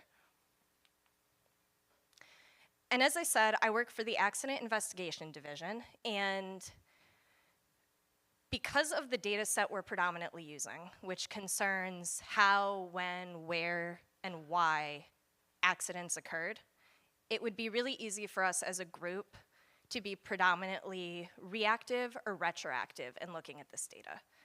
But we feel that it's really important to not just respond to bad things that happen, but we think that the power of historical data is in how it can help us get ahead of the curve moving forward. And so even though it's a very historical data set, we're attempting to use this to move from a reactive place to a predictive or proactive place. And so as a fairly new PHMSA data analyst, I've been thinking a lot about, well, how can we do this? How can we take historical data and make it mean something that empowers both us and the end user, our stakeholders, to actually make different decisions that might prevent catastrophe before it happens? So in our data set, we already often look at the cause type, which after an accident occurs, the operator, and sometimes PHMSA, identifies the cause of that accident. And this can be thought of as the last domino that falls that causes that rupture or that leak. And that's really helpful in a lot of ways. You can see examples in the bottom circle there of some of our different cause types. That's really helpful because in order to start predicting when and where things might happen, we really need to understand cause and effect. But I really think we also need to take it one step further. If we don't have any lead time, we're not going to be able to prevent the catastrophe before it happens. So we need to buy ourselves, and as a community, we need to attempt to identify the problem as early in the timeline as possible. And so instead of that last domino being the point we realize something bad is happening, what's the first domino that we can recognize? And so the Accident Investigation Division also identifies a risk factor for each of our accidents. And this can be thought of as like a vulnerability category. It's sort of the answer to the question, what might we have seen or what might the operator or the stakeholder have seen earlier that could have prevented the ultimate cause? So the key question here, in my opinion, is how can aid use this risk factor data to better communicate with our stakeholders and ultimately empower the community to prevent and predict accidents? And so I'm gonna just give an example. I'm a data analyst, so I'm mostly comfortable showing y'all data. So I'm gonna show you some data. And I'm gonna show you how I like to visualize and look at some of these concepts. So don't panic. This isn't as complicated as it looks. This is called a Sankey or a flow diagram, and it's one of my favorite types of graphs, probably to the chagrin of everyone I work with because they have to see them roughly 4 times a week. And what this is showing, on the right hand, this is, by the way, gas transmission data is the data set I'm visualizing here. But the cool thing about these flow graphs is we can change the nodes, meaning, sorry, I'm gonna limp over to where my short stature can attempt to gesture. These are nodes, and we can switch out the nodes to be any category of data we want to. So here I'm visualizing a binary, yes or no, was the gas that was released in that incident, greater than the median, yes or no? But I could change that out to be, were there fatalities, yes or no? I could change it out to be barrels of gas released. I could change cost. And likewise, any category of data that we want to visualize how it relates to another category, we can show here. And I think that's really cool because there's actually some really cool statistics happening under the hood here that I'm not sure I'd be always clever enough to grasp right away if I weren't seeing it visually. And this also empowers our stakeholders to get a really intuitive sense of how everything relates to other things. So for instance, in this diagram, in the center here, we have the risk factors, which again, you can think of as an early domino. And it flows in both directions. It flows towards yes or no, was it a greater than average release? And it flows this direction to the cause type. So let's imagine the risk factor weren't here for a second, and we were just looking at how the cause type related to the release amount. And we followed this yes all the way back to see that equipment failure is a big problem. That's great to know, but it's not necessarily the most empowering fact to tell someone, hey, don't let your equipment fail. That can leave us sort of floundering. By adding in the risk factor, we're really giving ourselves more information and lead time. So let's look at what equipment failure is flowing into. What risk factor caused those incidents by and large? Mostly preventative maintenance. You can see that the thickness of that ribbon is the greatest thickness, and therefore those have the greatest relationship, the greatest percentage flowing from equipment failure to preventative maintenance. And then most of the preventative maintenance issues have a greater than average release. And so by working backwards, another example here is over 50% of incidents where design was implicated as the risk factor flow into the yes, greater than average category. So this becomes a tool where by connecting data types, we really empower ourselves to attempt to get ahead of the curve. This is just one example of how new and innovative data visualizations and techniques, meaning new for this data set and this relationship, not necessarily new like I invented it, but this is an example of how we can take old data and by connecting it in new ways and looking at it from new perspectives, we can start to learn different things and hopefully move from a more reactive to a more proactive or predictive place as a community. And so in conclusion, in order to move towards our community goal of 0 pipeline accidents, we need to really understand the cause and the effect in each of these accidents and in the trends. And then we also need to identify the problem as early in the timeline as possible and understand how those early indicators relate to later catastrophic findings. the Accident Investigation Division's assignment of risk factors is one of our first steps to employing this type of technique. And we can use this information to empower our stakeholders and our partners to take that information and make it truly actionable. Instead of seeing something a second before catastrophe strikes, we hope to empower folks with data so that they can make decisions that might reverse and change the trends that we've seen in the past. Thank you very much.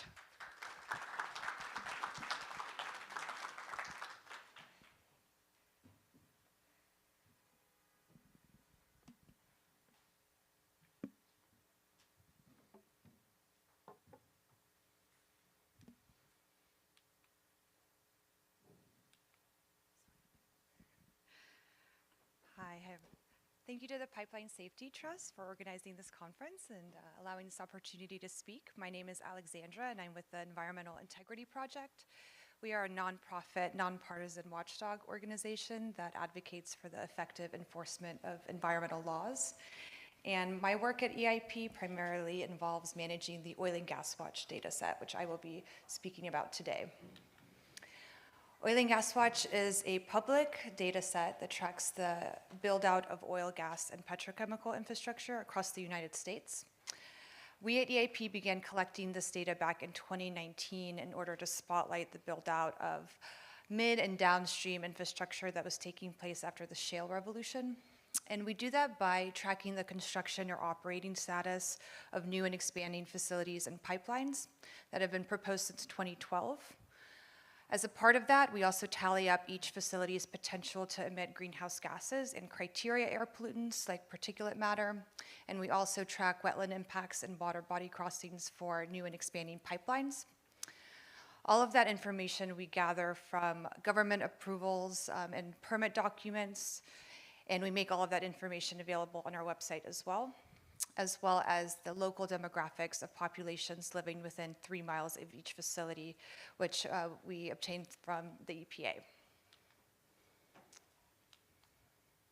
Our aim is to be a valuable resource for community members, activists, environmental attorneys, other NGOs, academic researchers, and journalists. We aim to inform the public about new and expanding facilities and pipelines in order to empower frontline communities and increase public participation in the permitting process. We also aim to make actionable information like open comment opportunities and primary source documents easily accessible to a general audience in order to identify opportunities to strengthen permits and environmental protections. Finally, our Oil and Gas Watch news site, which is pictured here, aims to bring the data to life through investigative journalism and spotlight facilities and permits that are open for public comment in a weekly newsletter. So the website is comprised of 2 core data sets, one that tracks stationary sources and the other one that tracks pipelines. For this presentation, I will be focusing on our pipelines work, but I do think it's important to pause and just talk a little bit about scope. The industry is always changing, and this is by no means an exhaustive list of everything that we're tracking on the website. But it's important to note that we do not track everything on Oil and Gas Watch.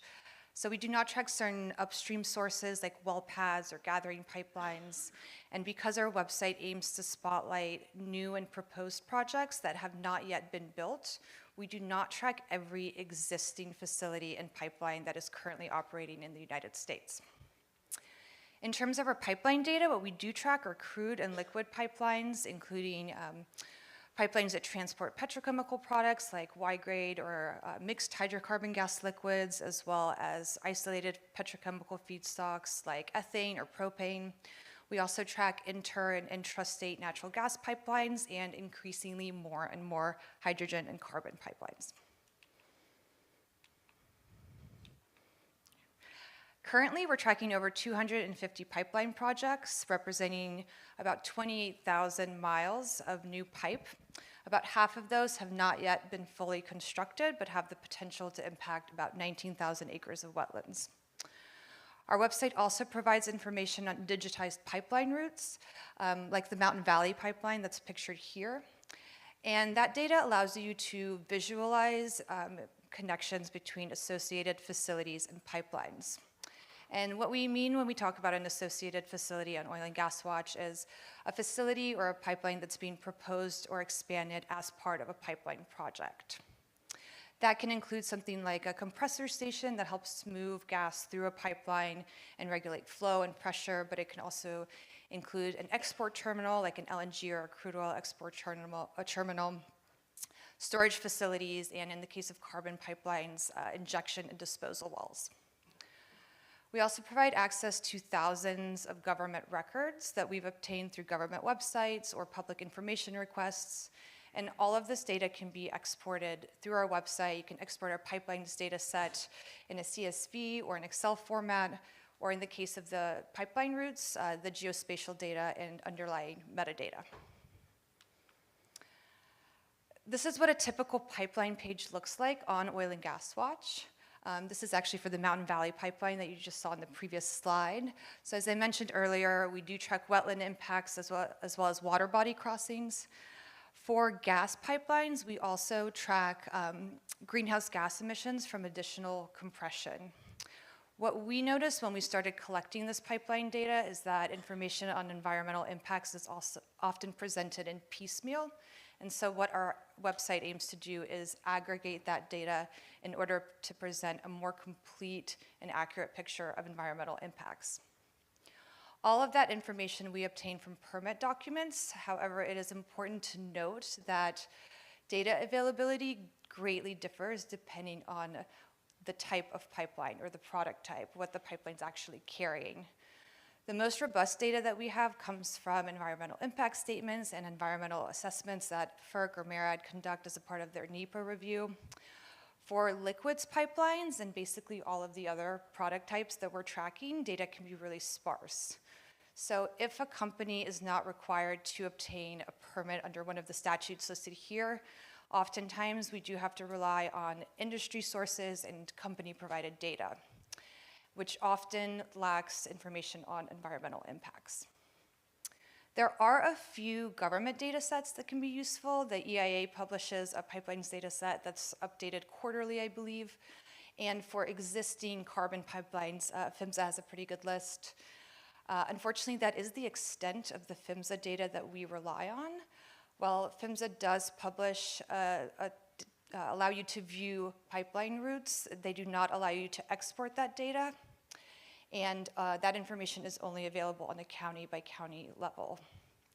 The agency argues that that's because of national security risks, and providing more granular spatial data for pipelines would pose a risk to national security. I would argue that that information is in the public interest, and we would love to see that policy change. Excuse me. In terms of the pipeline routes and the data that we collect there, there are a few government data sets that we rely on, but overwhelmingly, all of our pipeline routes are digitized by hand from PDF or paper maps. Whenever we can, we obtain that information from permit documents, but again, if a company is not required to obtain a permit under one of these statutes, we have to rely on company-provided data, and oftentimes it's at a pretty coarse spatial resolution. So our pipelines data set, the resolution across our pipelines data set can greatly vary. What you see here is a screenshot of the attribute table that you can obtain from our website when you export our pipelines data. And as you can see here, the spatial resolution can greatly vary by the product type as well as the source of the data. But we try to be really transparent about that. As you can see here, we provide information on where the route data is coming from and links to those maps. We also provide PDF maps on each pipeline page, especially when spatial data isn't available. And all of this can be exported, so if you want to evaluate potential environmental impacts or conduct your own environmental justice analysis, you can do that by exporting our pipelines data. So just to summarize, Oil and Gas Watch is a website that tracks new and expanding oil, gas, and petrochemical projects. It's a mapping service that provides access to hundreds of digitized pipeline routes, and it's a permitting database, as well as a news service, which aims to communicate often technical and coarse, dry data to a layman audience, and to communicate the real impact of the build-out through human interest stories. So if you're someone who's affected by the pipeline build-out, we would love to hear from you. Again, my name is Alexandra. I've provided links to both of the websites here, and I've also put out a few pamphlets on most of the tables if you want to learn more. Thank you.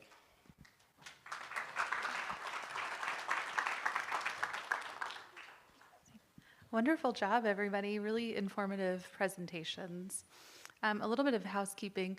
Haley, would you mind running mics during the Q&A? Thank you. Oops, forgot my questions down here. So we're going to move into questions for the panelists in a moderated discussion. My first question for you folks up here is, given the public's interest in easy access to relevant data and regulator interest in assessing the success of programs, pipeline data communication is a key tool in connecting with those stakeholders. What is the current state of pipeline data communication, and what are current challenges and opportunities?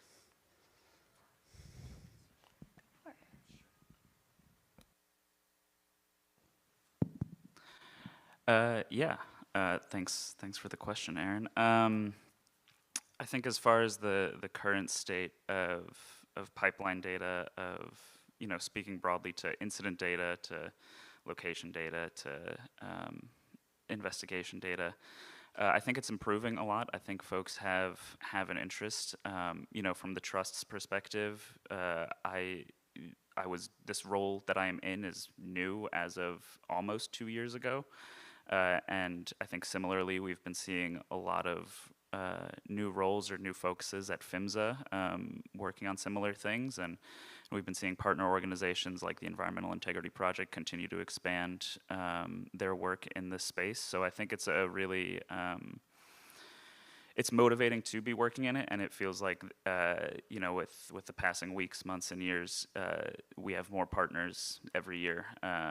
It's going to get easier and easier to fill these panels with folks who are doing interesting work. I did forget the first part of your question, but I suppose I can pass it on. Yeah, go ahead. Do you folks have an answer to this question? I can repeat it if you'd like. Oh, sure. Well, I think the situation's improving.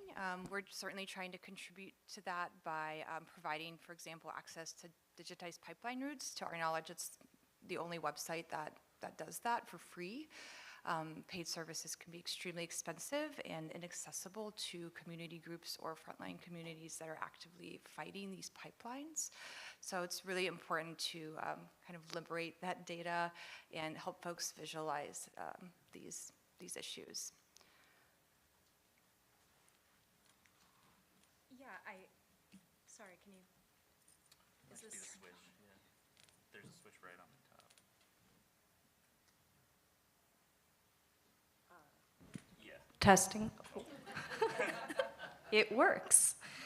I think from PHMSA's perspective, like I mentioned, it's always been a priority of ours to make our data highly accessible. I think something we've really doubled down on wanting to improve and progress is our data visualization, how we make that data available. So we've been working a lot lately on developing preset tools that will help users of any experience level download the data and the data visualizations that will help them answer their own questions. So we'd really like to empower users to be able to ask questions and answer them using our tools. I think you asked about challenges and opportunities. I think one of the biggest opportunities right now is, like I mentioned, data science is constantly changing and evolving, and especially with the emergence of new machine learning and AI tools, we have so many additional powerful and robust ways of answering questions now that we didn't have a decade ago. And there are certain patterns that might not be evident to the human eye that will be evident to a computer. And I think that's hugely interesting and hugely promising. And in terms of challenges, I mean, this is a complex, as we all know, it's a very, very complex problem with so many moving parts, and there are both human and physical contributors to any accident that happens. And sort of separating out and sussing out those human factors and physical factors is complex, but it's also an opportunity, and AID has recently brought on someone with expertise in human systems, and I think that's going to really contribute something incredibly helpful to our understanding of the problem. Thank you. My next question is, with an increased public and stakeholder focus on environmental justice and federal initiatives like Justice 40, the intersections of our social, built, and natural environments are more in focus than ever. How is your work considering environmental justice, and at what stage? Planning, development, communication, or something else?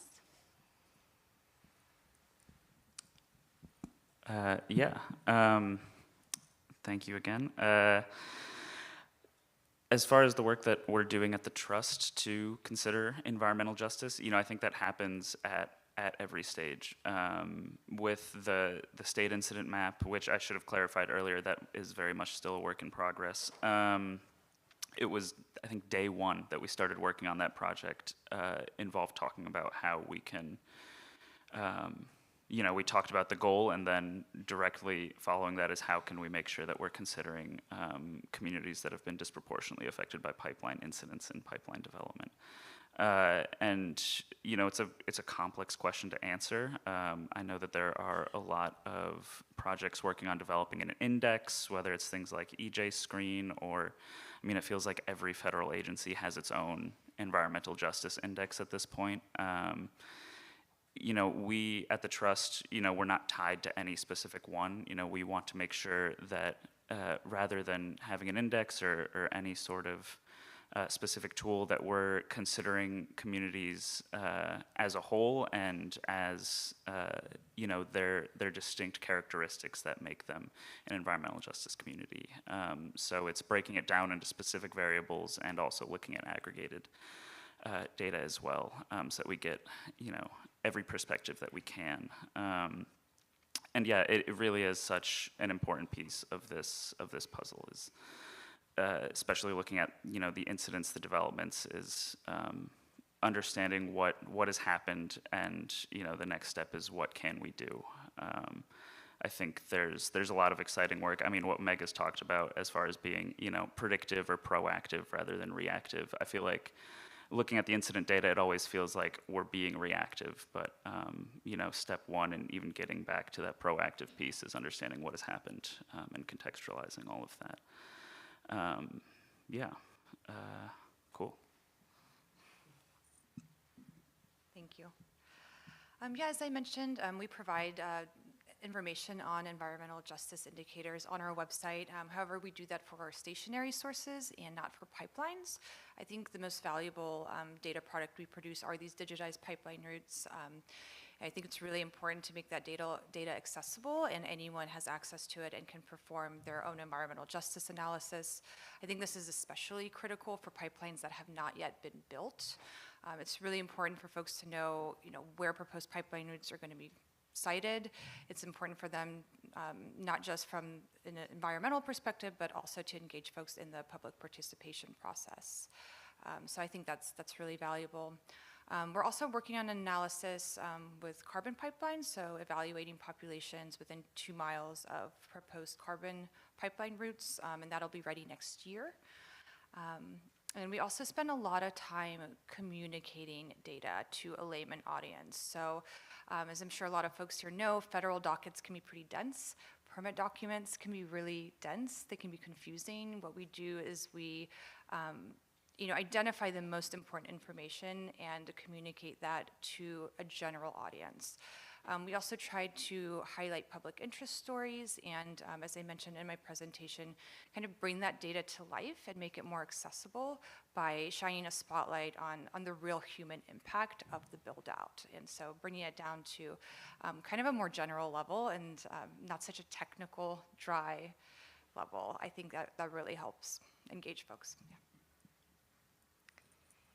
As part of the Justice 40 initiative, PHMSA uses a underserved communities map, and that's more a question for my colleagues in the policy department. So if you have questions about that, I highly encourage you to seek one of them out and pick their brain.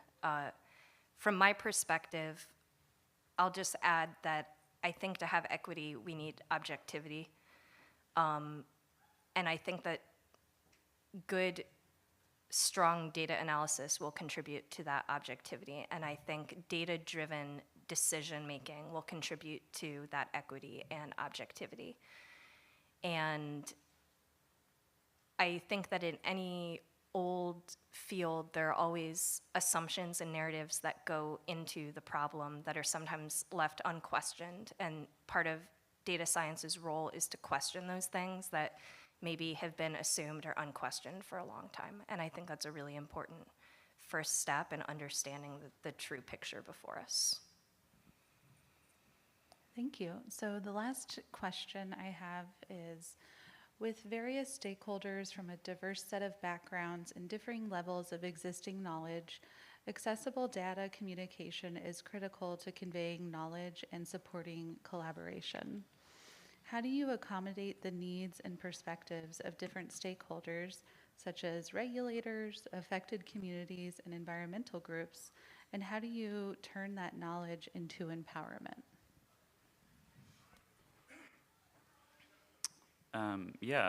Well, first I'll start by saying at PST, we're a lot of the graphs that I make, a lot of the products that I work on, the analyses that I develop go out to specific stakeholders. There are a few things that go out to everybody, but there are pieces that are going to just folks in government or folks in industry. And I think a key part of the development process for any of those pieces, for stuff that goes to the public, stuff that goes to regulators, whatever it is centering your audience and making sure you're communicating things effectively. So the pieces on our website that are fully public, we're trying to communicate to folks who don't necessarily have the background in pipeline incidents, in pipeline jargon, and pipeline terms of art, whatever you want to call it. We want to make sure that we're communicating things at the most accessible level possible, making sure that we're lowering barriers to understanding, lowering barriers to knowledge.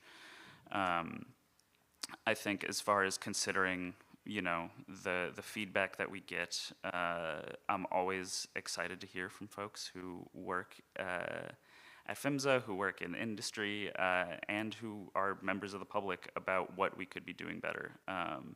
That really goes for everything. That doesn't mean I'm going to do everything that you people tell me to do, but I am always thrilled when we get any type of feedback, because it means that people are looking at what we're doing, they're paying attention to what we're doing, and they're engaging with it to a point where they have something to say. And I think that is ultimately my goal, and the goal of the data projects we work on at the Trust, is giving people the knowledge they need to be able to say something about what we're communicating.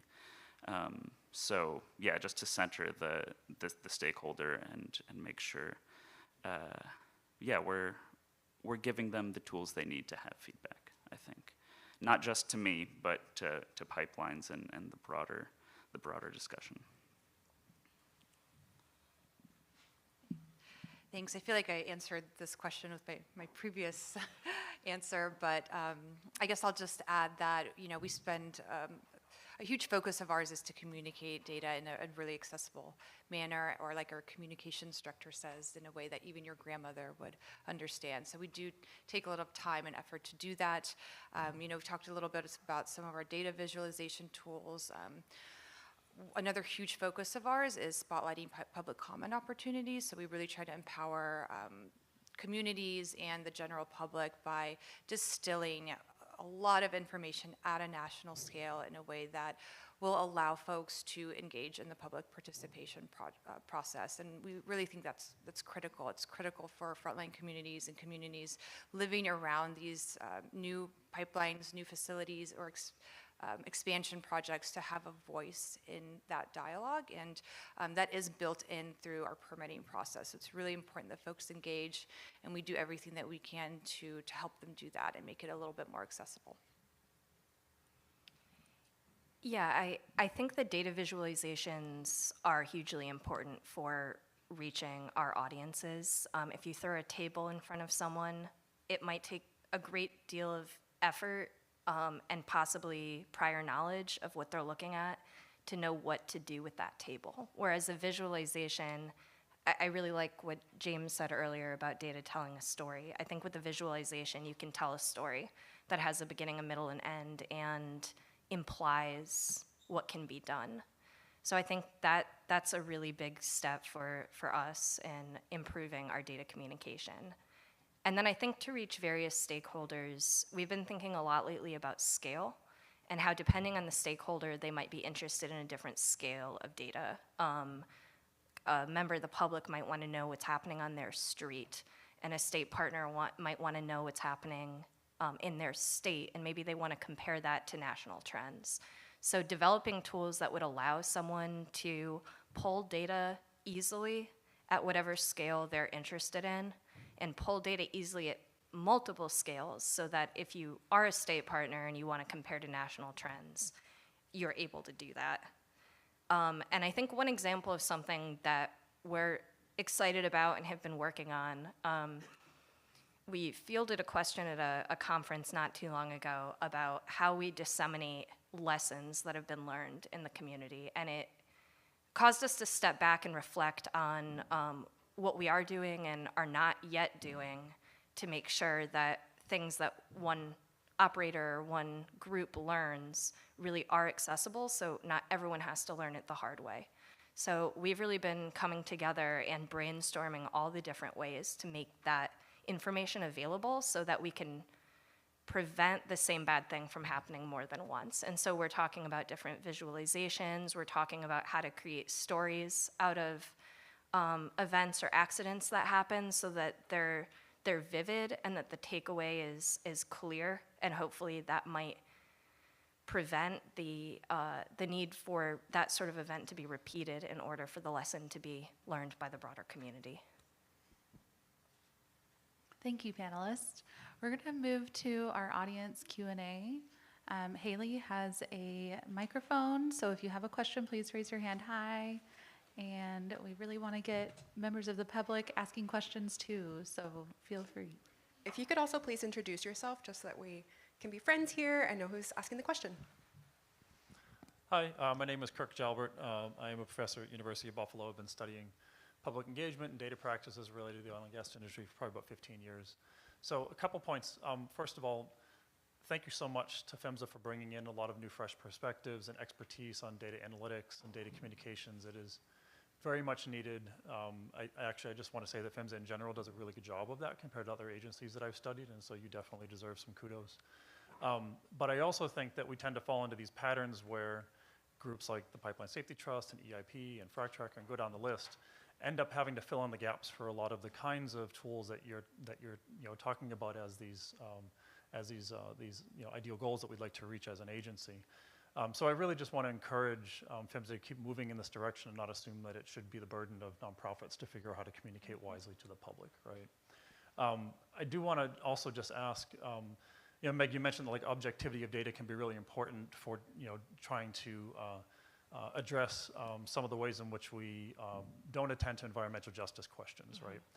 But I would also say that we need to attend to what kinds of data we're using and asking those questions and doing that analysis on what kinds of data do we not have that is perhaps masking some of those injustices. And so first question is, what kinds of data do you think that PHMSA needs that doesn't have presently to be able to deal with EJ-related questions? And then as a follow-up, I'm interested in knowing from the other panelists, what data would you love to have from PHMSA that you don't have presently?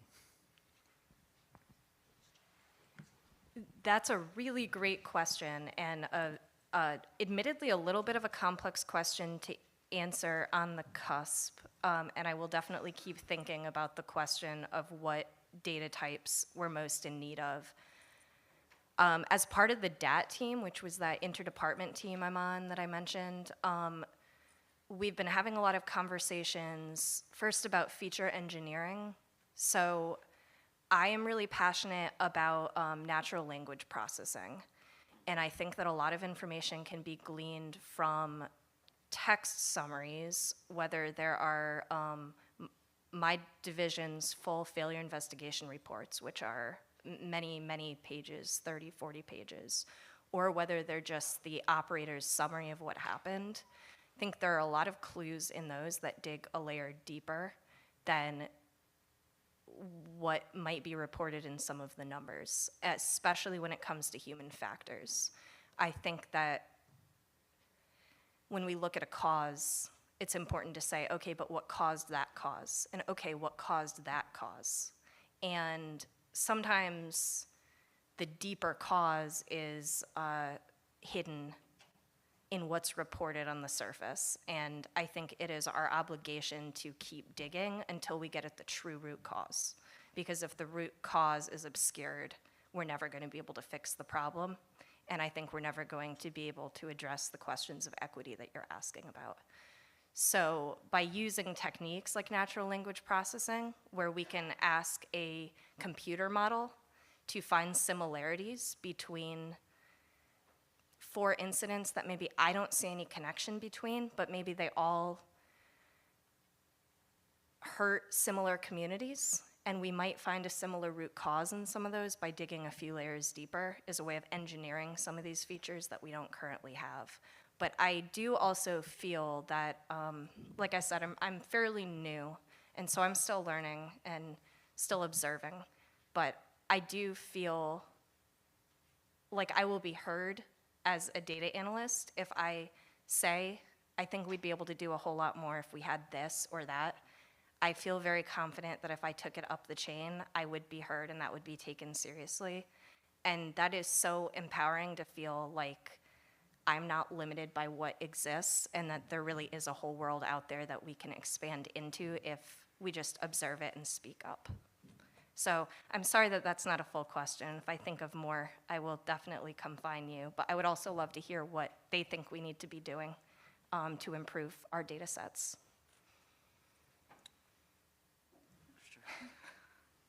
I'm going to touch on something that actually Alexandra brought up earlier, which is that, you know, knowing where existing pipelines are, I understand that it's a security concern, or at least that's what we're told, but it seems like it would be a public good. And I think especially when it comes to addressing environmental justice concerns, you know, that is the #1 thing that I would like to have, because it feels like, you know, an uphill battle doesn't begin to describe the challenge that it feels like to get to an objective perspective on environmental justice with the data that we have now. You know, we can get close, we can conduct analysis that is speaking to a very specific scope within that broader context, but to have, you know, a full picture, it feels like that's the biggest piece that's missing. I do also want to touch on, you know, part of what you said earlier is that, you know, groups like the Environmental Integrity Project and PST are filling the gaps. But I feel like that's been well, I do want to kind of give PHMSA its credit. I feel like it's been well received. And I feel like, you know, what we're doing, while it's filling a gap, it's also maybe, you know, highlighting those gaps for PHMSA to pursue later. You know, the conversations that I've had with folks like Meg have been very rewarding in that respect. So I hope it keeps trending in that direction for sure. Yeah, I don't want to beat a dead horse to death. Obviously, we'd love to see you guys liberate your pipeline data. I think it's also really important for proposed pipelines. One thing that's really frustrating to me is that companies often have to submit digitized routes to some government agency. But again, the process is really fragmented. So, you know, it might be the Texas Railroad Commission, it might be LADNR, you know, there are so many agencies involved, and depending on the scale of the pipeline, the product involved, you have a really fragmented regulatory framework. And that can be really challenging for NGOs and other stakeholders that are just trying to obtain information. This isn't necessarily criticism against PHMSA, but another thing we often deal with is confidential business information. So we will FOIA a document and the agency will come back and say that it's blanked out. We get whole black pages of text just completely blanked out. So, you know, why is a carbon injection well confidential, the location of that well, why is that confidential business information? Oftentimes it is the company telling the agency what to redact. We don't think that's in the best interest of the public and of public safety. So, you know, breaking down those barriers would be great. Sorry, I just thought of one more thing that came into my head as soon as I stopped talking. And that was, you know, another piece that we would love to see is the incident data includes like the operator ID and the name. But a lot of these are kind of obfuscating. It's kind of getting around the point, and we don't immediately know the primary operator that's kind of responsible for the, sometimes it's obvious, you know, sometimes the name is in the name itself. But sometimes it isn't, and that can be pretty challenging. We can get towards that data using some of the safety program data that PHMSA also puts out, but that speaks to some of that, you know, fragmented process. And when we're talking to members of the media, members of the public, partner organizations, you know, touching on that topic, it just makes it more difficult to get to the answers that folks want to see. Got time for one more question.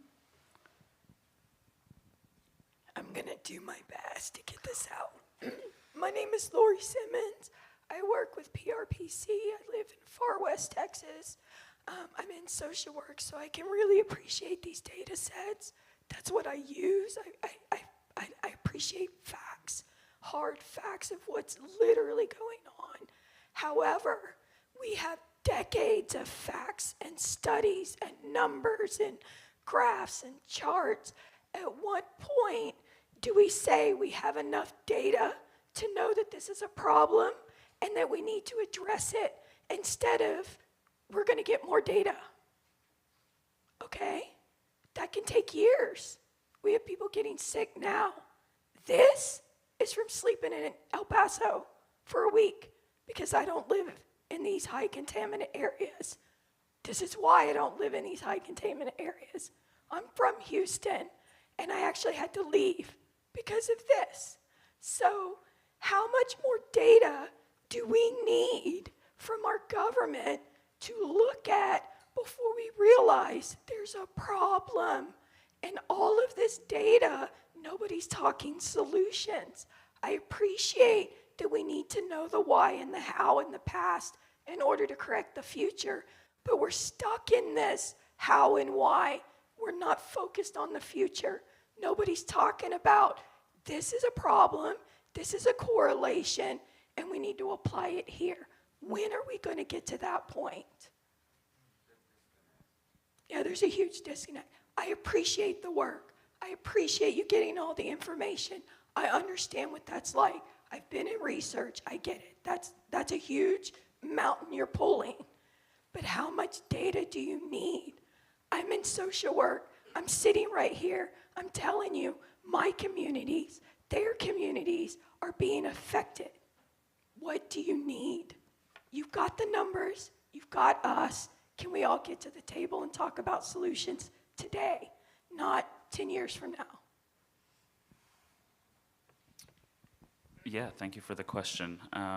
It is a great question, and you know, speaking back to the first question from our moderator, Aaron, I think that is one of the biggest challenges that we face. Is we conduct these analyses, we're always looking at more data. People always want to get more granular, bigger scales, whatever it is. But turning that into action is probably the largest challenge that the three of us face, I would imagine. It's not something I necessarily know how to answer. I feel like the work that we're all doing, we're trying to answer specific questions, specific pieces of the puzzle. We're trying to piece that puzzle together as best we can. But the puzzle it has fragments, it has pieces missing, and those are things that folks like to point out when we're trying to get to solutions. It's like, hey, we're missing this. And it's like, well, I can't answer that question, but you have this, you should be able to move forward. I'm sorry, I don't have a very direct answer to what you're asking, but I can tell you that is the biggest challenge that I think the three of us, I would imagine that we can agree on. Yeah. Yeah, thank you. I don't represent government. I'm also very frustrated with our government at times. One thing, someone brought up filling a void. One thing we do is we actually sue the government for failing to protect the public and failing to live up to its mandate, which is to work in the public interest. It is extremely frustrating. We're often overworked and underfunded, and kudos to all of the people working on the ground who are dealing with these challenges every day, who are, I mean, that's why I could never do what you guys do, so just thank you so much. And I don't have a lot to add, but thank you for your question, and your point is definitely heard. I am not in policy, and you're right that, you know, we're separate pools of people, but I do feel confident that the data analysis I do empowers the folks who do policy in my organization to have the ammunition they need to support the decisions they're making. And I do feel that you are most immune to pushback when you have the data to support what you believe is right, and I feel good about giving them that data. All right, thank you.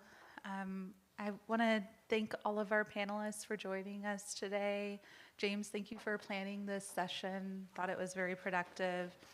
Everybody, our next panels are public engagement gone well and gone wrong upstairs, and that's actually going to be moderated by Bill Karam today. And then down here, we'll have a panel on hydrogen pipeline safety ongoing concerns, moderated by Amanda McKay. Thank you. Thank you. It was a bit of a whirlwind, but yeah. I felt like I was like out of breath after speaking. Yeah, but thank you. Hi. Hi. Nice to meet you. Oh, yeah. Okay. So I've done a lot of pipeline. Oh, okay, cool.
All right, everyone, we're going to get started in the next minute or so. If you want to take your seat, I love all the conversations.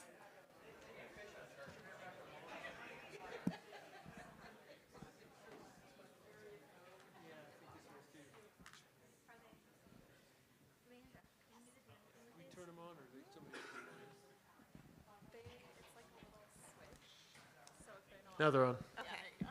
Are we both set? Good. All right, welcome everyone, and welcome to this panel on hydrogen pipeline safety. My name is Amanda McKay, if you haven't already seen me today running around, speaking, doing all the things. I'm the policy manager for the Pipeline Safety Trust. I'm super excited to welcome all of our panelists, and I think that we're going to have a very interesting and informative discussion today. So if you were at the conference last year, you may remember that we did have a panel on hydrogen pipelines. A lot of good discussion came out of that panel, including a lot of technical information, climate concerns, thoughts on feasibility. However, I think I'm definitely speaking for myself, but probably for others. But I know that I left with a lot of questions from that panel. I think that we all have a lot of remaining questions, so that my hope is that today we're able to address some of those ongoing questions and concerns. So while hydrogen is not a new commodity in the pipeline space, I think it's safe to say that the growing public awareness and the growing push for its use as in a clean energy future has illuminated a lot more questions regarding the safety of running hydrogen through pipelines, especially in close proximity to people. In 2021, the Infrastructure Investment and Jobs Act appropriated $9.5 billion for clean hydrogen, and the 2022 IRA laid additional beneficial policies and incentives for the U.S. hydrogen industry to take center stage in the clean energy transition. And also, as many of you are probably aware, just before last year's PST conference, we published a white paper on hydrogen pipeline safety. This paper has been an excellent source of information to us as an organization, but also a great educational opportunity for concerned communities that are unsure of what questions they should be asking related to hydrogen pipelines. In 2022, the Department of Energy also announced funding for seven hydrogen hubs throughout the country, and those hub locations were announced just last month. With that announcement came a lot more questions about how these hubs will directly and indirectly affect the communities that they're planned for. What role will pipelines play in this potential build-out? What types of pipelines, how large, what pressure, will they be blended into existing natural gas systems, and many more. It is important to remember that almost all of these hydrogen projects will involve pipelines in some shape or form, and that continuing to ask questions about the technical safety aspects, the regulatory oversight, and the community engagement and education is such a critical part in ensuring the safety into the future. So, to start off, I would like to allow for all of the panelists to introduce themselves and who you work for and your connection to hydrogen pipeline safety. So, Maggie, go ahead. Hi, everyone. I'm Maggie Coulter, and I'm the senior attorney at the Climate Law Institute for the Center for Biological Diversity. I've been working on hydrogen pipelines and hydrogen more generally in the context of our federal oil and gas work and false solutions to the climate crisis. So I have been involved most recently with the Hydrogen Hub announcements and helping to convene a coalition of local and regional groups who are dealing with what they need to be doing in the wake of these announcements, the $8 billion of funding that's been funneled into these communities, and how they can be engaged in the process going forward. Thank you. Good afternoon, everyone. My name is Jeff Whitworth, and I'm the director of the Emerging Fuels Institute for PRCI. A little bit about my background: I spent the majority of my career at Shell, and started off working in the field for the first several years of my career, and found myself working overseas and wanted to come back, worked in the States for a while. I heard a lot of personal stories earlier today, throughout the course of the day, and I lost my parents in a non-pipeline related process safety incident, but I certainly took on a huge interest after that in causes of pipeline safety incidents since I was working in the industry. And about the same time I lost my folks, I had an opportunity to go to that area of the company within Shell, and I worked the last 20 years or so there in that group, and ended up, I was the reliability and integrity manager, and really focused on improvements in process safety, and been really active in PRCI. When I retired from Shell 2 years ago, the Emerging Fuels Institute was just being established to really focus on some of the topics we'll talk about here today. What are the challenges around hydrogen and CO2 as we decarbonize? What can we do to do some research to close some of these gaps? And that's what I'm hoping on talking to you guys about today. So thank you for that.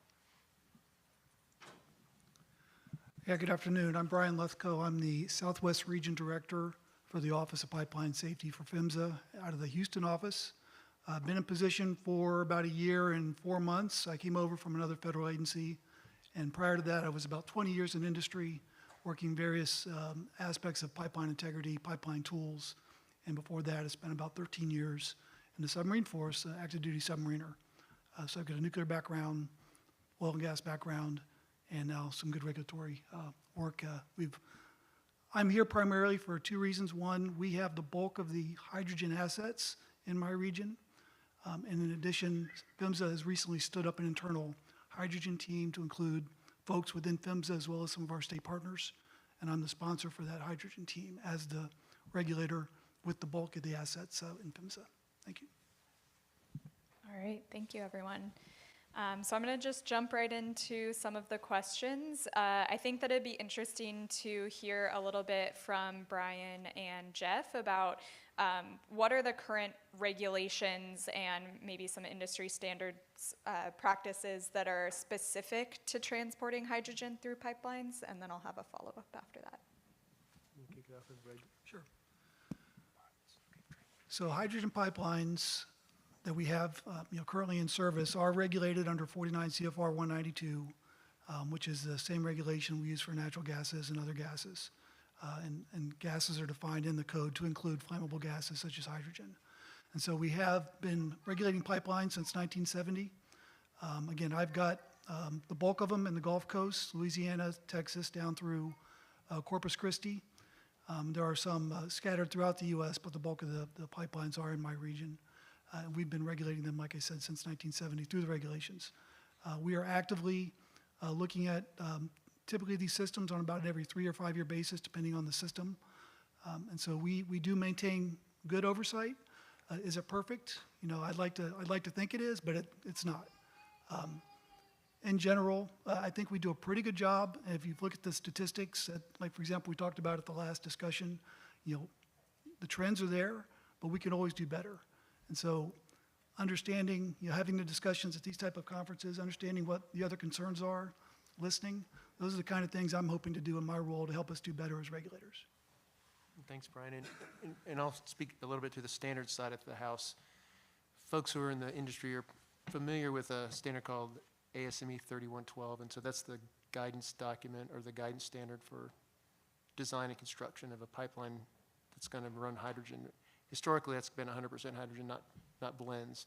And so I think one of the subtleties in what we're working on today is you hear a lot about blending hydrogen in existing natural gas infrastructure, and so that's kind of the gravitational epicenter of a lot of the research going on is what does this look like when you start blending hydrogen, because I think we're all pretty well understood on what a 100% hydrogen line looks like.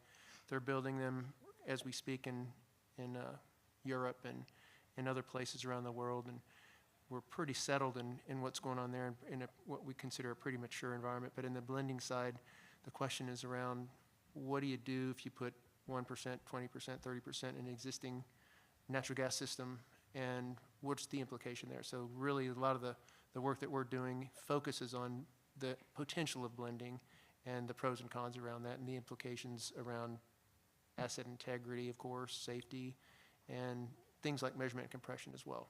So, thank you. Great, thanks. That's great, because I think my follow-up really plays into the blending aspect, and also just what I mentioned in the introduction is just this potential massive build-out.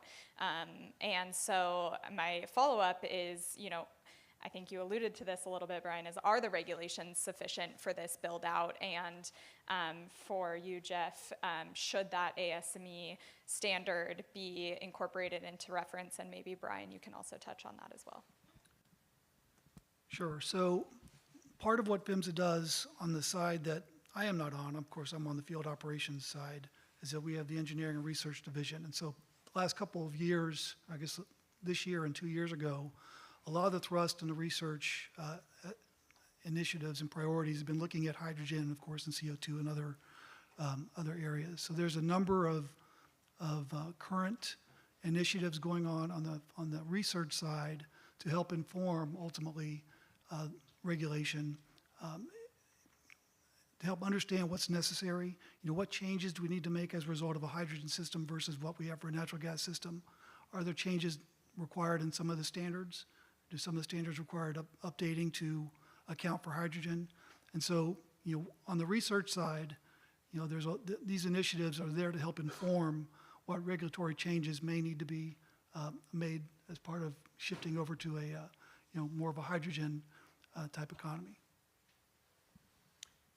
And again, thanks for the regulatory side. And in the standard side, one of the projects that the EFI is undertaken right now is taking that 3112 standard we were referencing a few minutes ago and looking at some of the base elements of it and overlaying the research results that we're coming up with currently. There's 35 ongoing funded projects within the EFI, and so as we get these results in, we're aligning those results up with the existing standard to see how the standard might need to be revised or updated, certainly with respect to blending. And so to that extent, the folks within ASME have been extremely supportive, and we're working with them hand in hand to establish a document that's basically going to be a revision to the 3112 hydrogen document so that it'll be updated and reflect the closure of the gaps that we're currently working on. Great, thank you, and that's good foresight to what to look out for.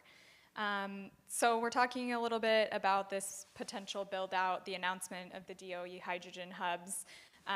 With this announcement, many different communities from across the country, because there are 7 different hubs that were announced in different regions throughout the country, they're starting to wonder what this potential build-out means for them. And so Maggie, maybe you can talk a little bit about some of the concerns that you're hearing. I know that that's a lot of different communities from a lot of different areas of the country, but what are you hearing from those communities?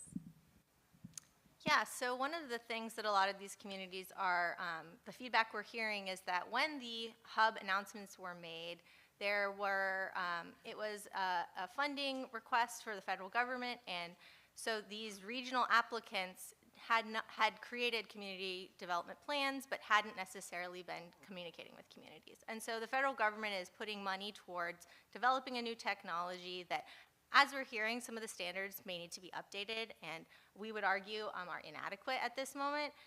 We have hydrogen that it is completely different beast than what we're typically seeing with fossil gas or methane. It burns hotter, it's more combustive, it's more corrosive. These communities are dealing with something that they've never seen before. And so when you're looking at the hydrogen hubs and the $8 billion that have gone into these applications in these different regions, they're wondering, are we going to see a new pipeline build-out? What is going to be the impact of the siting of these hydrogen pipelines in our communities? Are there, as we've heard from some of the PHMSA representatives on previous panels, they aren't in control of the siting. So who is going to be looking to see that we aren't putting hydrogen pipelines next to vulnerable communities, schools, et cetera? These kinds of things are all big question marks for community members. And I think similarly, when we look at the Hydrogen Hub program, the Department of Energy, Shalonda Baker, when she was giving, the day after the Hydrogen Hub announcement, gave a presentation. She's the head of the Office of Economic Impact and Diversity, and presented as a good thing, that the most of the hubs are being placed in disadvantaged communities, with the idea that this will be increasing jobs, but it's actually just reinforcing these disadvantaged communities or sacrifice zones that are now getting another set of infrastructure that they actually don't want. It's kind of being shoved down their throats. You answered my follow-up question, so that's great. All right, move on. So we heard last year from industry representatives on this exact topic, and they repeated many times that significant research is needed to ensure safety. What kind of progress has been made in the last year? And Jeff, I'll hand that off to you. Okay, thank you. Some of the folks in the room might have heard of one of the external projects that PRCI EFI is involved with called HighBlend, which is a DOE-funded project for really focused on resolving what happens to steel and also other components, the seals, gaskets, soft goods, that sort of thing, in the presence of hydrogen at certain blend levels. And so one of the big lifts in the last year, anyways, that project is in its first phase, closing out. It was a 3-year project, and then recently DOE's announced funding for a HighBlend 2 project to continue on with this work. But to answer your question specifically, some of the output of that particular project that we've been working on collectively is that, first of all, blending ratio isn't really going to be one of the major factors in terms of affecting pipeline integrity. And so what I mean by that is, at blend levels as low as 1%, you get about 80% of the impact of hydrogen. The embrittlement issues occur with very low blending rates. So at first we were thinking, the question historically has been 20% okay, and 20% certainly okay at the burner tip in household appliances. But what happens to a transmission pipeline operating at 72% of SMICE? And when I say 72% of SMICE, I mean it's at a high stress level that is aligned with the maximum allowable stress level that PHMSA allows. So that's where most of our natural gas pipelines operate, is at that level. And historically, folks might have heard there's companies out there that have been flowing hydrogen blends for years, and they operate at a lot lower stress level. And so when you get from that lower stress level where you don't have any issues and you start getting up into the higher stress levels, funny things start to happen where you get this embrittlement effect, where if you have defects in your pipe, you get increased crack growth rates and real problems. And so the first real takeaway, as I mentioned, so low blending rates can cause deleterious effects on your pipeline. So that's not a good thing. The good news around that, though, is that operations can manage that by lowering pressures to get to lower stress levels.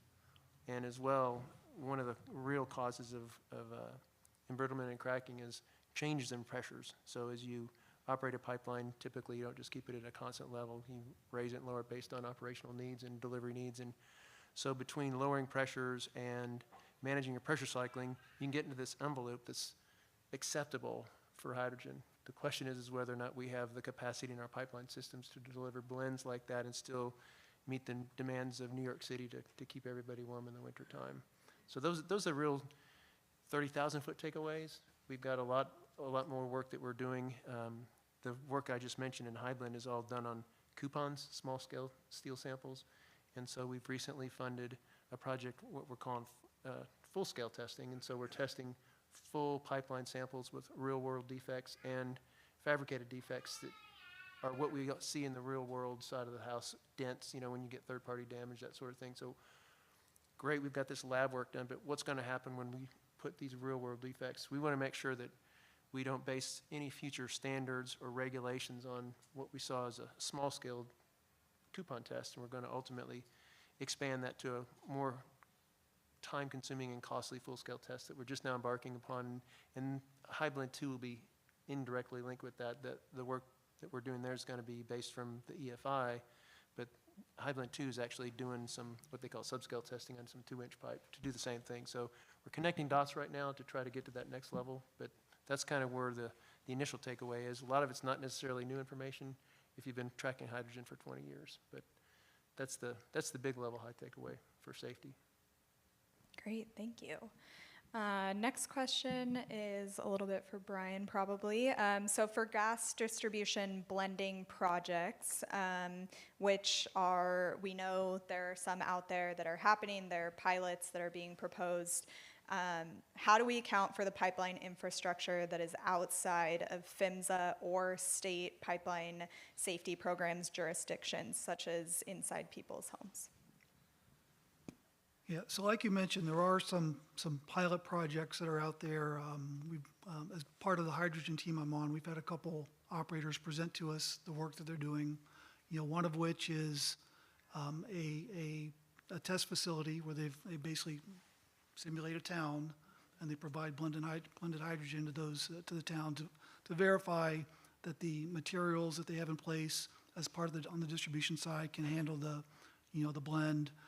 The appliances can handle the blend.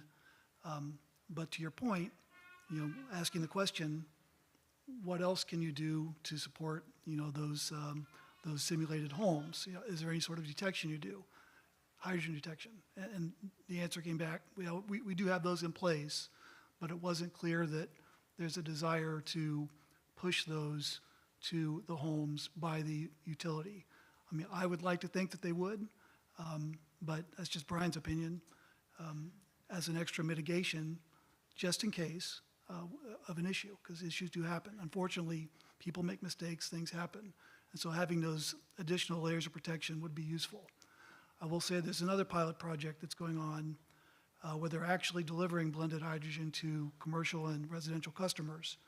And the same sort of issue, the operator has felt that there's not a need to do that at this point and for this specific project. And so keep asking the question. As a regulator, we'll ask those questions. We may not be able to regulate it, but we can certainly tell them, hey, we're interested in seeing you, do things a little bit better than what the regulation is. The regulation is the minimum standard for safety. I'd like to see folks go above that where they can. And this would be a case where they should, in my opinion. Thank you for that. And a little bit of a curveball here, talking about hydrogen detection. What type of